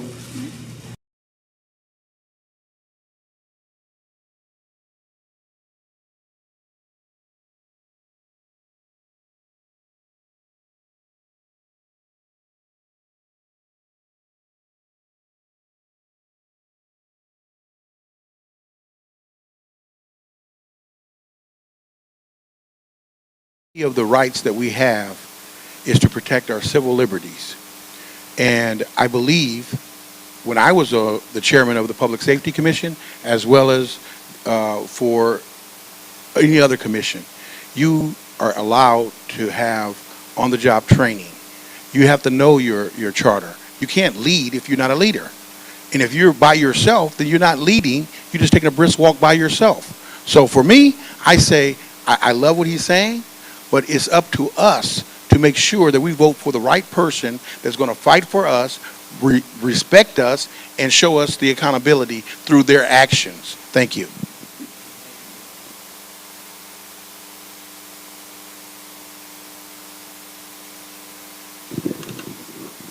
Could you please repeat the question, please?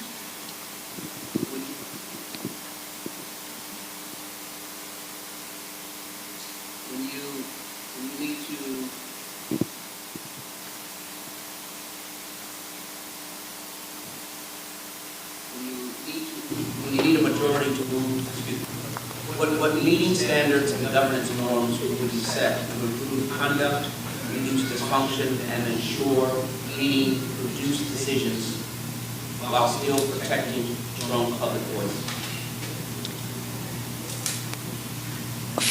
For me, I think that I do believe that there's governance classes that should be taken prior to when you decide that you want to run for office, so you have a better understanding as to what is expected. Now, can that be done? Can you enforce that? That it be something that the council would have to actually have a discussion about. But it would be up to us as a body to make the decision as to whether or not this is something that we want to enforce and move forward. But it should be, I think when people come and take the seats, they may not understand everything that's involved. And I think that that's something that should be addressed. It's not about, and yes, you should come with the idea that you are going to be, that you're going to follow whatever guidelines is there, but unfortunately sometimes that does not happen. And so I think that, moving in that direction would be something way to address it. Candidate number 5. Thank you. As I understand the question, we're talking about meetings and governing those meetings. Thank you. What meeting standards and governance norms would be set to improve conduct, reduce dysfunction, and ensure meeting reduce decisions while still protecting strong public voice? I don't think there's anything that we need to do.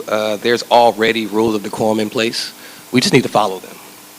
We need to just simply follow the rules of decorum, be consistent with it, remove the violators, and that will manage to have a more successful meetings and governance. It's just that simple. We already have those in place. We just need to enforce it. Thank you.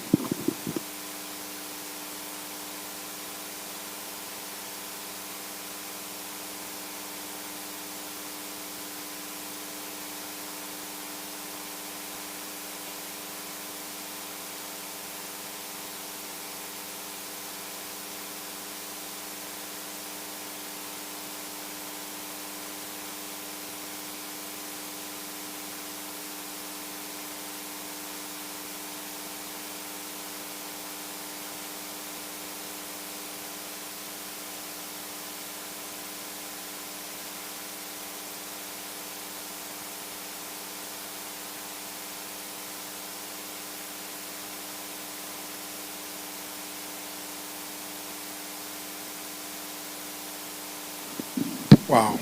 You know, number one, as the mayor, you should know this answer. And unfortunately, we've seen that when there's conflict, you cannot act on impulse. You cannot act on some information that you got from someone else. Leadership is within you. Yes, we do study leadership, but when you first come to the people, you must give those individuals the ability to know that you've been elected by all of the people. So therefore, you can't be the person to just throw anybody under the bus. A leader is going to say, listen, I'm having some issues between my colleagues.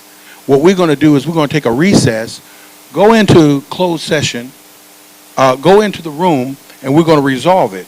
And when we come out, as many of the councils before us, we're going to come out with a positive resolution because you all elected us to do the job. And that's what we're supposed to do.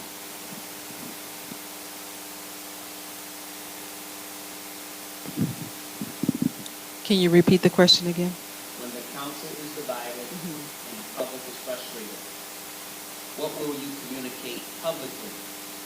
The what, when, and how, so residents' truth and progress without complaining conflict? So I have to agree with my colleague next to me. The public elects us to move things forward. If we cannot agree, I make sure that we all get together and come up with a solution because we have to make decisions for the public. I would let the public know I'm all about transparency, so I would let the public know that, hey, we do have a conflict, but we are going to resolve this. We are working together, all of us, and we are going to resolve this and bring answers to you, the people.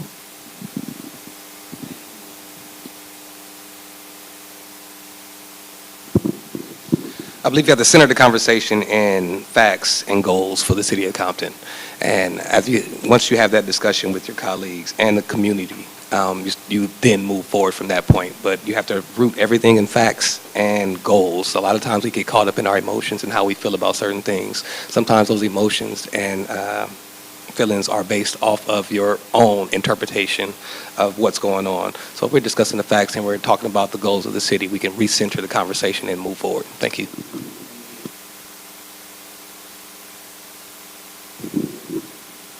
Will you please repeat that question because the last question they asked I did not answer and I apologize to the community. The question is,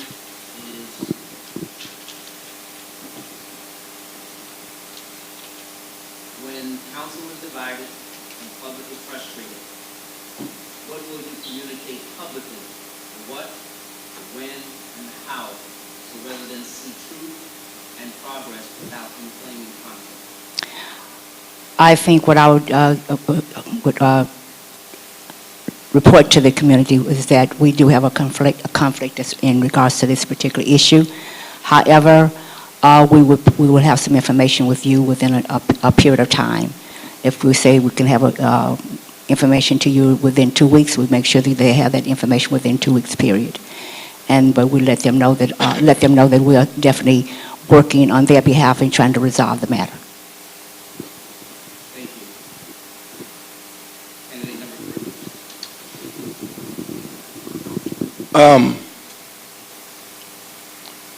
We are 10 square miles. If we use the proper asphalt, it's $8 million per mile. That's $800 million that we're going to need for Measure P, plus another $200 million for parks and beautification. We have 2 bonds from our school district at $350 million apiece. That's $700 million. We also have 2 bonds from Compton College at $100 million. And we have another bond of $44 million for our water. Who has $1 billion? Those sure are some expensive turkeys and backpacks that you guys get every Thanksgiving and every time before school lets in, right? What we need to do is we need to be honest with you, and we need to let you know how much money is coming out of your pocket. And then we got to let you decide. I mean it about those pockets in the county. When I'm in Rosewood and I see that the county has paved Rosewood, and those people of Rosewood got to go to Food for Less, but they got to drive over 97,000 potholes, somebody has to pay you for that because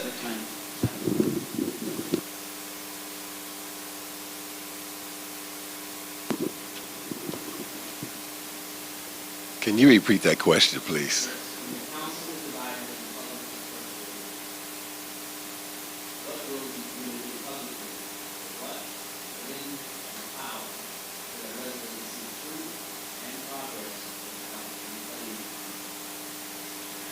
I will let the public know as soon as possible. However, there are things that we need to withhold to keep the integrity within our group. Now, in a situation of this matter, if we can't come up to an agreement in some time, maybe we should adjourn the meeting. Sometimes people need time to calm down depending on what it is, and we will re-adjourn and talk about it and make sure that we let the community know. You cannot absolutely just go out and throw anyone under the bus because it will deflate the team as one. So in order to be able to move forward, we need to make sure that we are on one common goal, we come to an agreement, and the public will be aware of everything moving forward.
Tell us one decision you would make as mayor that you already know will be unpopular, and explain why you would do it anyway.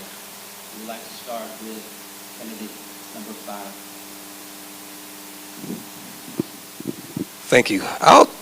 I'll touch on a very sensitive topic today. Permitted parking. I support it 100%. I believe that we need to have permitted parking 5 days a week, 12 hours a day. That is where I stand at it. I know some people feel differently about it, in Richland Farms specifically, but that is where I stand, and I won't change that for a vote. So I definitely appreciate that question. Thank you.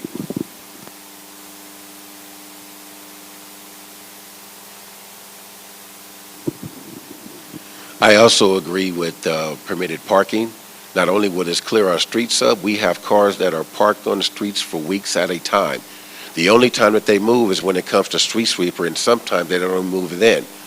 I had a gentleman in our district actually park a diesel on the middle of the street, and was said that I would rather pay the bill than to go and find parking for this diesel because it's that more expensive.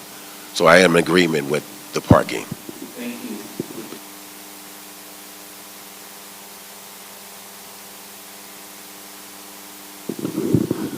City Hall is extremely uninviting for residents. There's maybe 14, 15 places for you to park. You have to drive around in a circle in order to find some place to park.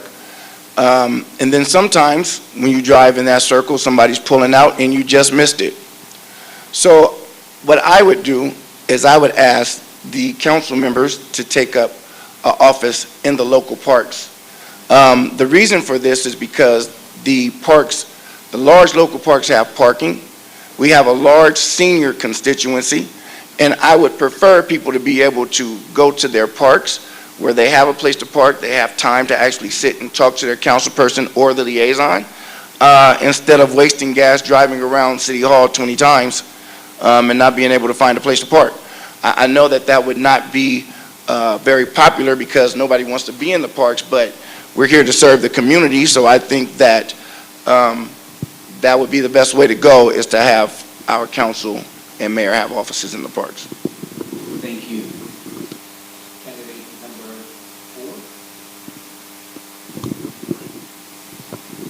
4. Well, I do agree with permit parking. However, I also, one of the things I would vote on, it would be not having fireworks in the city. And I know that it's not popular at all with a lot of people, but I do believe it's time for us to move in the direction where we do no longer have fireworks in our city, and that is one way we can actually continue to keep our city clean. Thank you. Candidate number 2. I want to apologize in advance to the women in here. This city has spent millions on sexual harassment, where women go to work and are sexually harassed and forced into relationships that they say they didn't want to be in. And the city continues to pay out. I say that it is important to me, as I have a daughter, and I understand. If you have an inappropriate relationship, you're going to jail. Now, there are laws on the books that says a supervisor should not date or have sex or have an improper relationship. So if this person feels like the only way she can keep her job is to do what she has to do because she has bills or children, I think that it's a crime. So I know it's going to be a situation where, oh, that's, I bet you want them to go to jail. Yes. So that'll be it. I'm sorry in advance.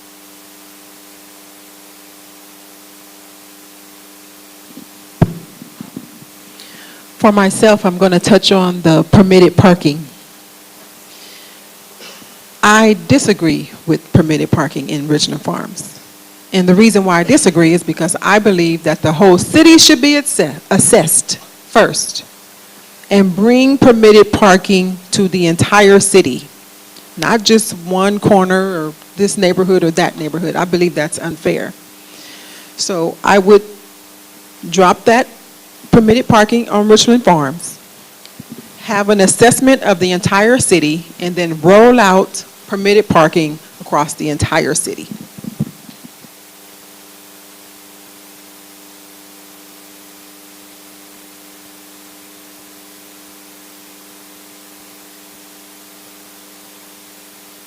Such as fire, earthquake, flooding, and is there a plan just to involve the community?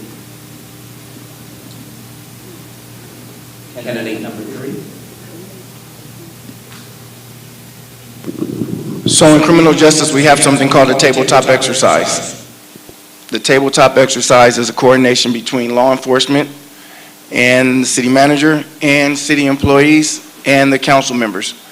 The tabletop exercise is for disasters, fires, mass shootings, just things where the leadership knows where our residents are supposed to go, where the safe area is.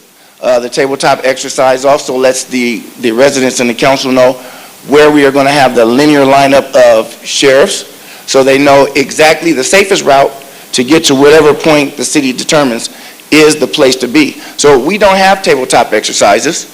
There's also something called a UCR, Updated Crime Report, that comes to your desk, should come to your desk daily. And this is why we should have either council there in the morning or full time, because once those UCRs get stale, they're no longer any good. I believe that if we can't really solve the crime right away, then I, as a mayor or city councilman, would like to be at that UCR and call the people who have had their things stolen.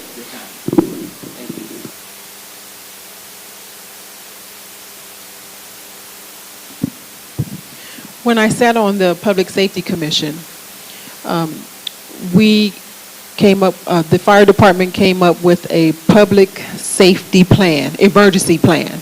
So it would be my job to make sure that each resident in our community knows exactly about the emergency plan, where our meeting points are in your district, in this district. So just to make sure everyone knows where they need to go in the event of a catastrophe or emergency. Thank you. Candidate number 4. I just want to make sure I understood the question. Will you please repeat that? What plan would you have in place in the event of emergency, such as a fire, earthquake, flooding, and is there a plan that involves the community? That plan that you're referring to should involve the community, and you have a plan with all the leaders there. You have your sheriff, your fire department, your city staff, because those are the ones that's really going to be running and letting you know what is really going on with this whole situation as far as the emergency situation. And so we do have a plan in place. My understanding is in speaking with our fire department, our fire chief, that we are in a situation where we will be okay in case of a catastrophe, or this fire, or whatever it may be. We should be okay as far as the city is concerned. But I do believe that that's information that we need to make sure that we are getting out to the community on a more regular basis, and so that they would understand.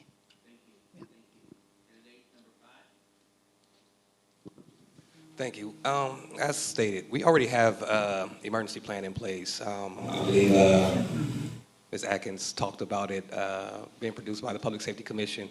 They worked with the fire department and the sheriff department already, so we already have a emergency plan in place, and we just follow that plan. A big advocate of letting professionals do their job as professionals, and we follow that lead.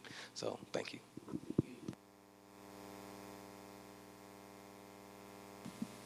Thank you. It's called CERT, and it is the Community Emergency Response Training. I think it's important that we recognize that with what's going on in the world, that if us being here in California, there was a nuclear situation, we don't have a hospital in Compton.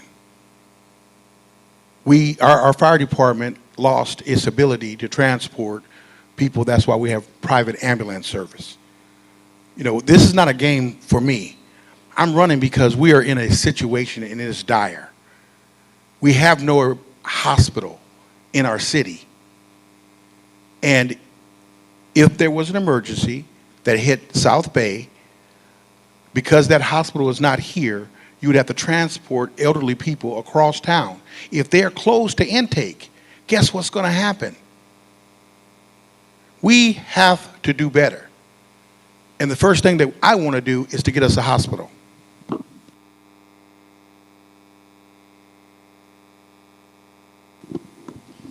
Yes, we will definitely have something in place, and this is something that we will go over and update 6 months to a year, things of that nature.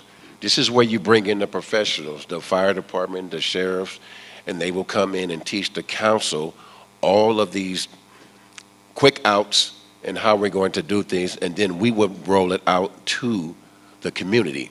Therefore, we not only have 1 or 2 ways to get out of the city if there's some type of problem, but there's multiple ways. But we need to keep this updated, and now it's not outdated. Thank you. That takes us to our third question during our community Q&A section. Third question is this. With property taxes the highest in the county, and with Compton's board rating near FFF, how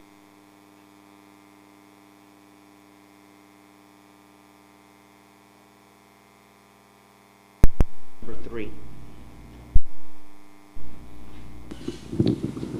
Well, as I said, I would go to Wall Street, I would refinance our debt, restructure it, and not pass the savings down to the residents of the city of Compton. Secondly, we need to do an assessment of all the areas in Compton that have been taken by the county. You have to understand, we get paid by our population. So if we're receiving funding for 100,000 people to pave our roads, but we know for a fact we have 130,000 people within Compton, but those 30,000 people are actually being counted to the county, we're being underfunded. And this is why it's important to have the degree that I have of Masters of Public Administration with an emphasis in city government. Because these are daily things that have to happen. And even when we talk about CERT, even when we talk about planning, those things are annual. Okay, those things are annual. We need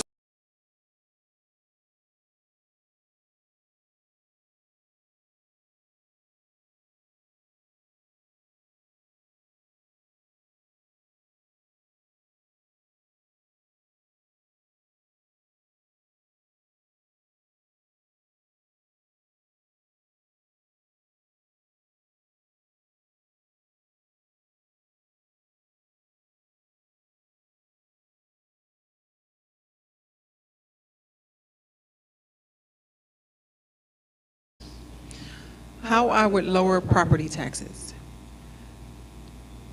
I would bring in economic development. That will stabilize our property taxes going up. I would make sure that the community knows about voting on these bonds. As a matter of fact, there's one on this ballot coming up.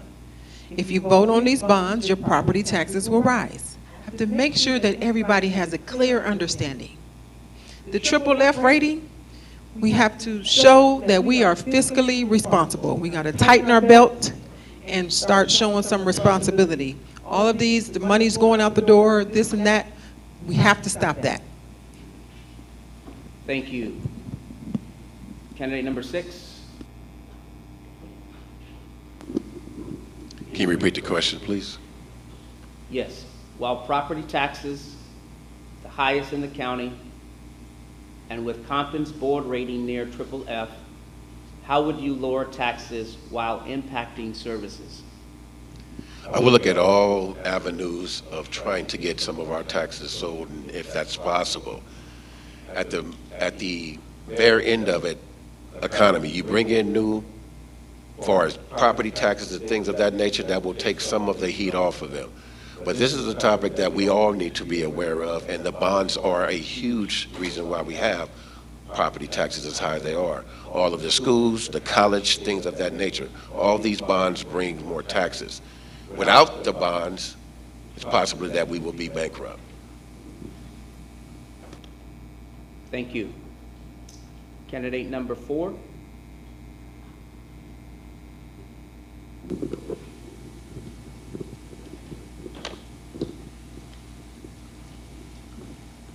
I'm listening to my opponent next to me where he talks about going to Wall Street. That may be a wonderful idea. However, you have to be physically responsible, and which means that you have to have your audits up to date and up to date. When I came in, there was 4 years behind. We are now caught up, getting caught up. But until that's done, you will not be able to get anyone to actually take a chance on you as a city. And so that is so that may be a good idea. So when you talk about the property taxes and everything, you have the taxes, when people look at the bonds and everything, that's a reality. The reality is the bonds do increase your taxes. I know that we want to have great schools. I want to have great schools. But we have to make a decision that this is something that we really want to do as a city. Your time. Thank you. Candidate number 2. And I thank the mayor for her truthfulness, but let's be fully transparent. His idea was a great idea, but since our credit is a double F, he wasn't on the council. His dad wasn't on the council when it happened. We got a double F, triple F. All right? So you can't go get money when you got bad credit. You got bad credit. And I don't know where they're getting their tax. Here's mine. I paid $222,859 last year. Okay? And on one part of that tax is $1,600. This is one property. $1,600 for the pension. Those bonds that they're talking about from the school district is $400. Okay? So what I'm telling you is that, listen, when these people are balancing their budget, I don't care how many degrees they have. If you don't understand economics, you can't go to a person that don't have no money and that's not paying these, and they just keep signing papers. They're not paying their bills. This is the reason why they had to put the tax onto the for the. Time. Yes. Time. Thank you. No rebuttal. No rebuttal. Candidate number 5. Thank you. Just for clarity purposes, our tax credit is no longer near triple F since we've been closing out our audits. So just for clarity purposes there. Also, I'd like to change, again, I talked about it before, the benefit package. Right now, employees are vested after 5 years on their medical benefits. That is a huge part of your taxes. If we change that to the 20 years, we also are doing a salary survey, and we're paying our employees less than what other cities are paying their employees. I'll give an example. My assistant starts off at $50,000 a year here in Compton. Well, in Carson, they start off at $70,000 a year. Huge difference, but we have a better benefit package. If we change our benefit package and increased our wages, we'll get more qualified applicants applying for positions at City Hall, and then we can hire more people, which will effectively change how we service our community. Thank you. Thank you. We move to the next question from the Q&A community. This question is this: what is the City of Compton's annual budget? We'll start with candidate number 6.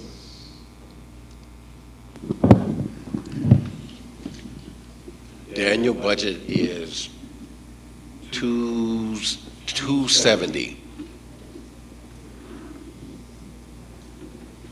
Thank you, sir. We'll move now to candidate number 1.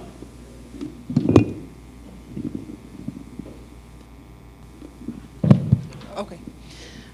The annual budget for the city of Compton varies. I would have to get back to you with that information for what it is for this year. Thank you. Candidate number 3. I'll wait to see when the correct budget comes out. Thank you. Candidate number 4.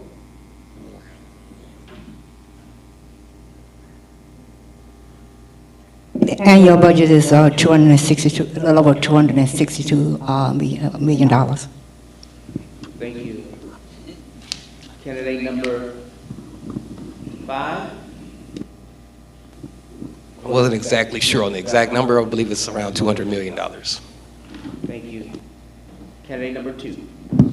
So, as the mayor looked it up on her phone, I'm glad she did because I had asked her when she first got here. So, our budget is around $270 million,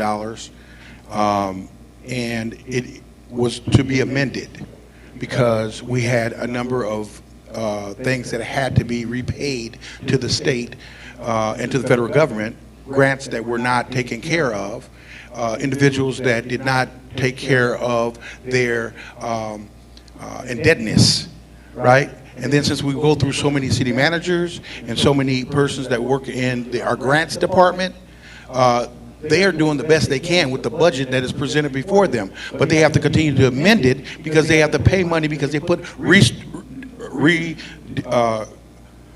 non-restricted funds in with restricted funds. And that's why our budget is the way it is. Thank you. Thank you. We have one more question before we move into the closing statement. And that question is, do you believe that small businesses are vital to the city economy?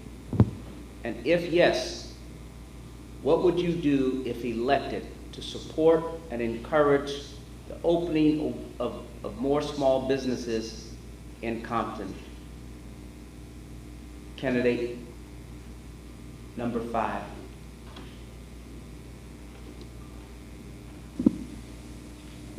Do I believe small businesses are vital in the city of Compton? Today, I would have to say no. And the reason why is because we have not been as business friendly in the city of Compton for businesses starting here in Compton. How do we encourage that? By streamlining the process. We know we have issues in our building and safety department. We have had our business and safety department assessed. We know where the issues are coming from. We just need to do something about it. And then again, streamline the process, make it a little easier for people to start their businesses. I've talked to small businesses, I've talked to developers, I've talked to homeowners. That no one likes dealing with Compton and their building and safety department. That is a huge issue in our city, and in order for us to increase small businesses, development in the city of Compton, we have to change our building and safety department. Thank you. Thank you. Candidate number 4.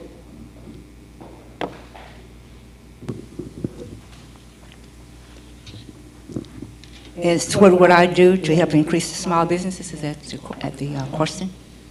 Yes, the question is, do you believe that small businesses are vital to the city economy? And if yes, what will you do, if re-elected, to support and encourage opening of more small businesses in Compton? First of all, I do believe small businesses are definitely the backbone of the city, and I do support the small businesses. And streamline the process is one thing to do. However, there are times when they need assistance in getting things done. And that means they may need assistance with getting certain paperwork that they need done. I believe that we need to have a system in place that can help and assist them and make sure that it's taken care of. And so that they can qualify for certain grants and different grants. And I think that would help them as far as trying to move forward as far as their business is concerned. Thank you. Candidate number 6. Yes, I do believe that small businesses are very vital to our city. In fact, our city is full of small businesses. The process of getting into a small business is very difficult. I know several of them. The hoops and things that they have to jump through when they're going through building their safety is absolutely criminal. Ladies and gentlemen, we have to do better. We have to be inviting. In fact, if we have more cities, we have a ton of space up and down through our cities to do this, to make it happen. Not only will it bring more revenue, but it keeps the money here in our city. So I absolutely believe in it. I believe we need to come up with a system that works strictly for them, perhaps maybe even some incentives to be able to get their business up and running within a time frame, so we can invite even some eco-friendly buildings that make Compton more attractive. I absolutely agree. Thank you. Thank you. Candidate number 1. Yes. I think we can all agree that our building and safety is a big issue here. Once we finally get that streamlined, cut all of that red tape, then we should start going after our young entrepreneurs, making sure they know what grants are available to open new businesses, making sure they just know everything about opening a new business. We can assist them. We can hold workshops and let them know that it's all about them. We want to have new businesses come into Compton because it brings revenue to our city. And so that's exactly what I would do. Go after go after our youth and turn them into entrepreneurs, if they want to be, of course, and make sure they know all of the ropes and all of the guidance, give them all the guidance they need to open up small businesses here in Compton. Thank you. Candidate number 2. Absolutely. I think that the entrepreneur spirit is very important. However, just because you can do something well does not mean that you can run a business. This college here that we're here they have classes that can teach people the etiquette of how to run a business. When you go into a person's business, if they're not friendly, if they're rude, then you don't continue to do business with them. The backbone of businesses here in our community, unfortunately, has a nonprofit behind its name.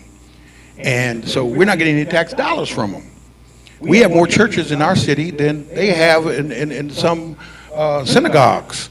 You know, I'm just saying, and with all those people praying, you know, and we're not paying no taxes, and then we're sitting in a situation. And I'm a bishop, but I'm going to tell you this: you can't give me money on Sunday. So if we're really going to look at it and we're going to say we're going to help the businesses, let's help the businesses. Thank you. Thank you so much. Candidate number 3.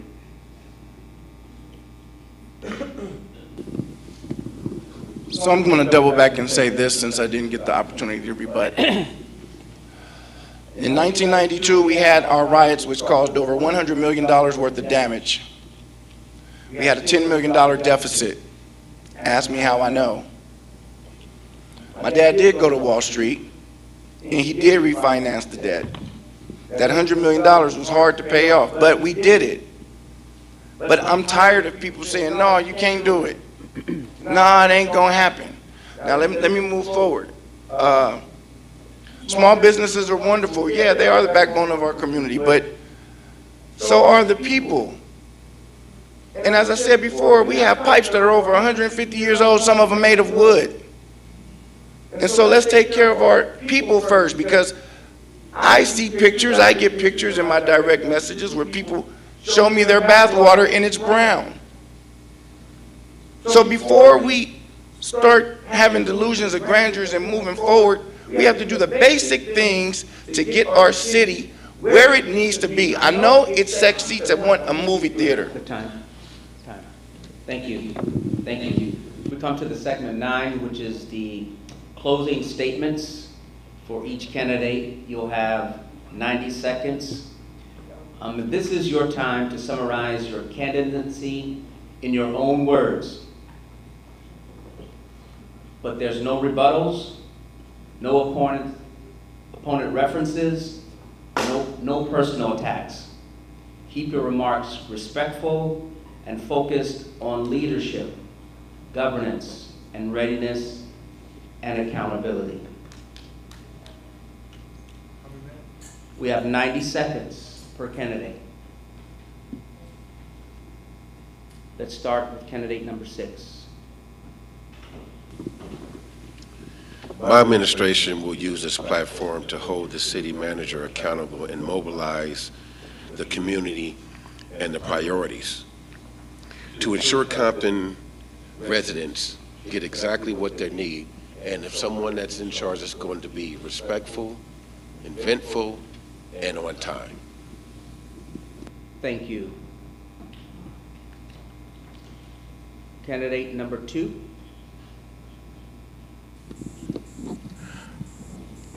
Transparency. Transparency. Transparency. Prosecution.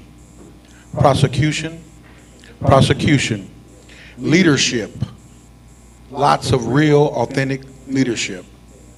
I've been asked to not be so aggressive.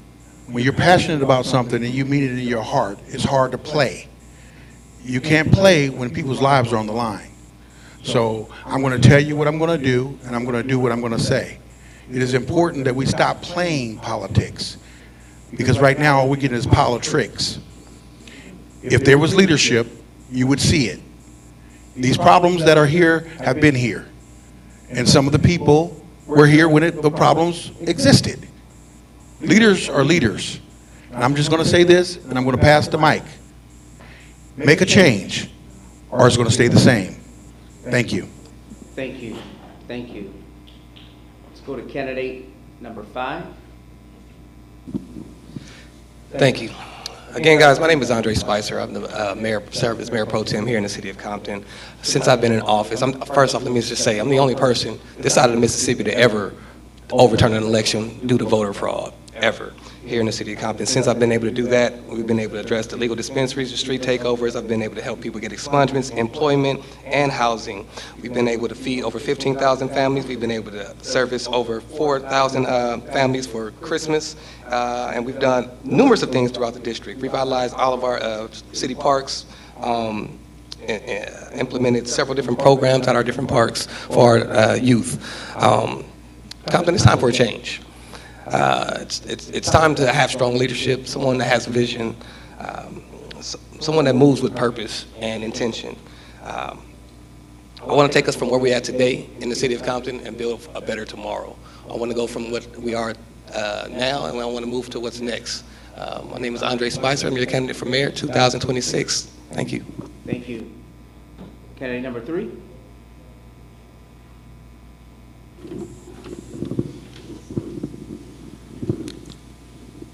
My grandmother wrote many of the laws that allow black and brown and others to be free and equal today. Omar Bradley worked with Hubert Humphrey, but because there was sexism at the time, there are male names on the things that she wrote, not her own. I'm a God-fearing man. Again, I will tell you, I have my bachelor's of science in criminal justice, my master's in public administration. I'm working on my doctoral in business. When I started Cal State Dominguez Hills in 1996, I asked God, please, just one thing. Can I be with that woman back there? And he granted me that. And from that, I have 4 daughters, all college graduates. I have 7 grandchildren. I'm a man in every sense of the word. And I'm a man of my word. I want to bring what I learned to you. If I can get my children through college, because my grandmother's master's degree hung on the wall as we went to school at El Segundo Elementary School every day. The question was not, are you going to college? The question was, where are you going to college? And that is the success that I would like to bring to your children. That is the success I like to bring to your grandchildren. To give them the opportunities so that they can live a life that's not filled with just Kendrick Lamar. Time, sir. Thank you. Thank you. Candidate number 4.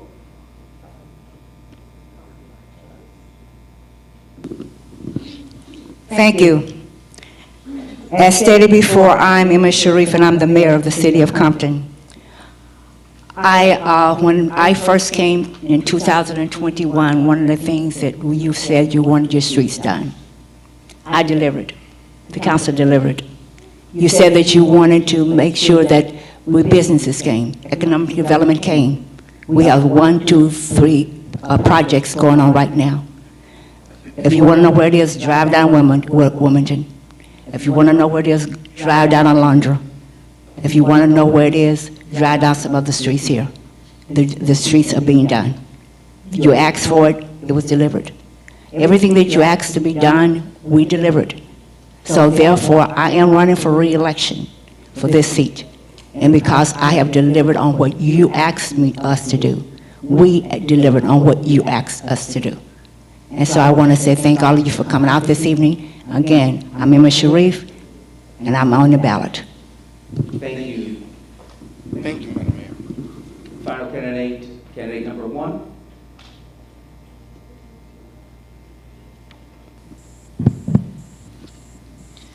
Ladies and gentlemen, at the end of the day, this election comes down to one question.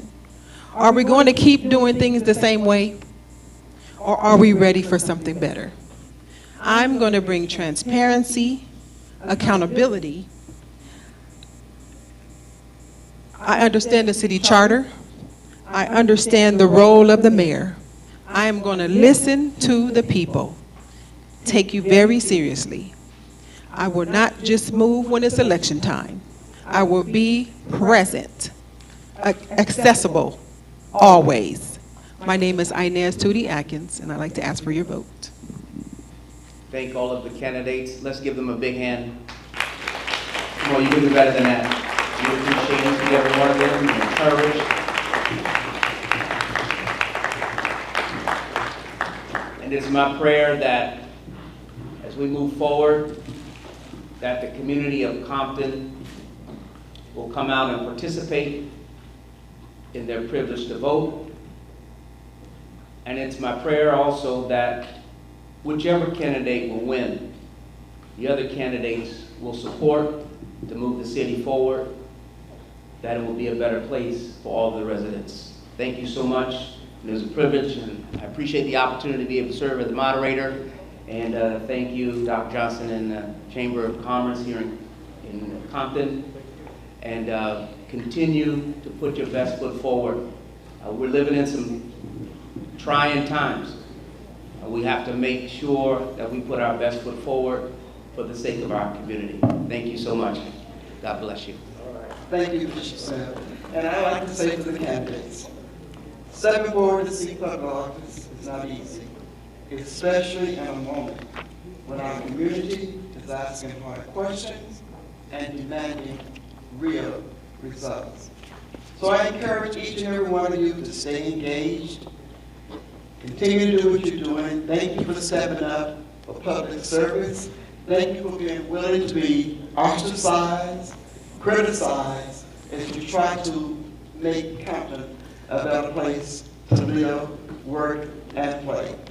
And to the community, thank you for being involved in the civic engagement. Thank you for your respectfulness and being engaged. I ask that you look at all of the candidates, check out the official pages, Don't go by hearsay, go by what they're saying, look at their pages. But the most important thing that I ask you to do is to vote. Your voice matters. If someone got in because you didn't vote, that meant you allowed that person to get in. Vote, vote, vote. Again, thank you for being engaged. Again, thank you, candidates. We do have a taco truck out there. For all who stay to the end, please enjoy the refreshments. I know our candidates probably have to go to another candidate's forum. So when you step outside, you will be allowed to go first in line. Thank you to everyone that attended.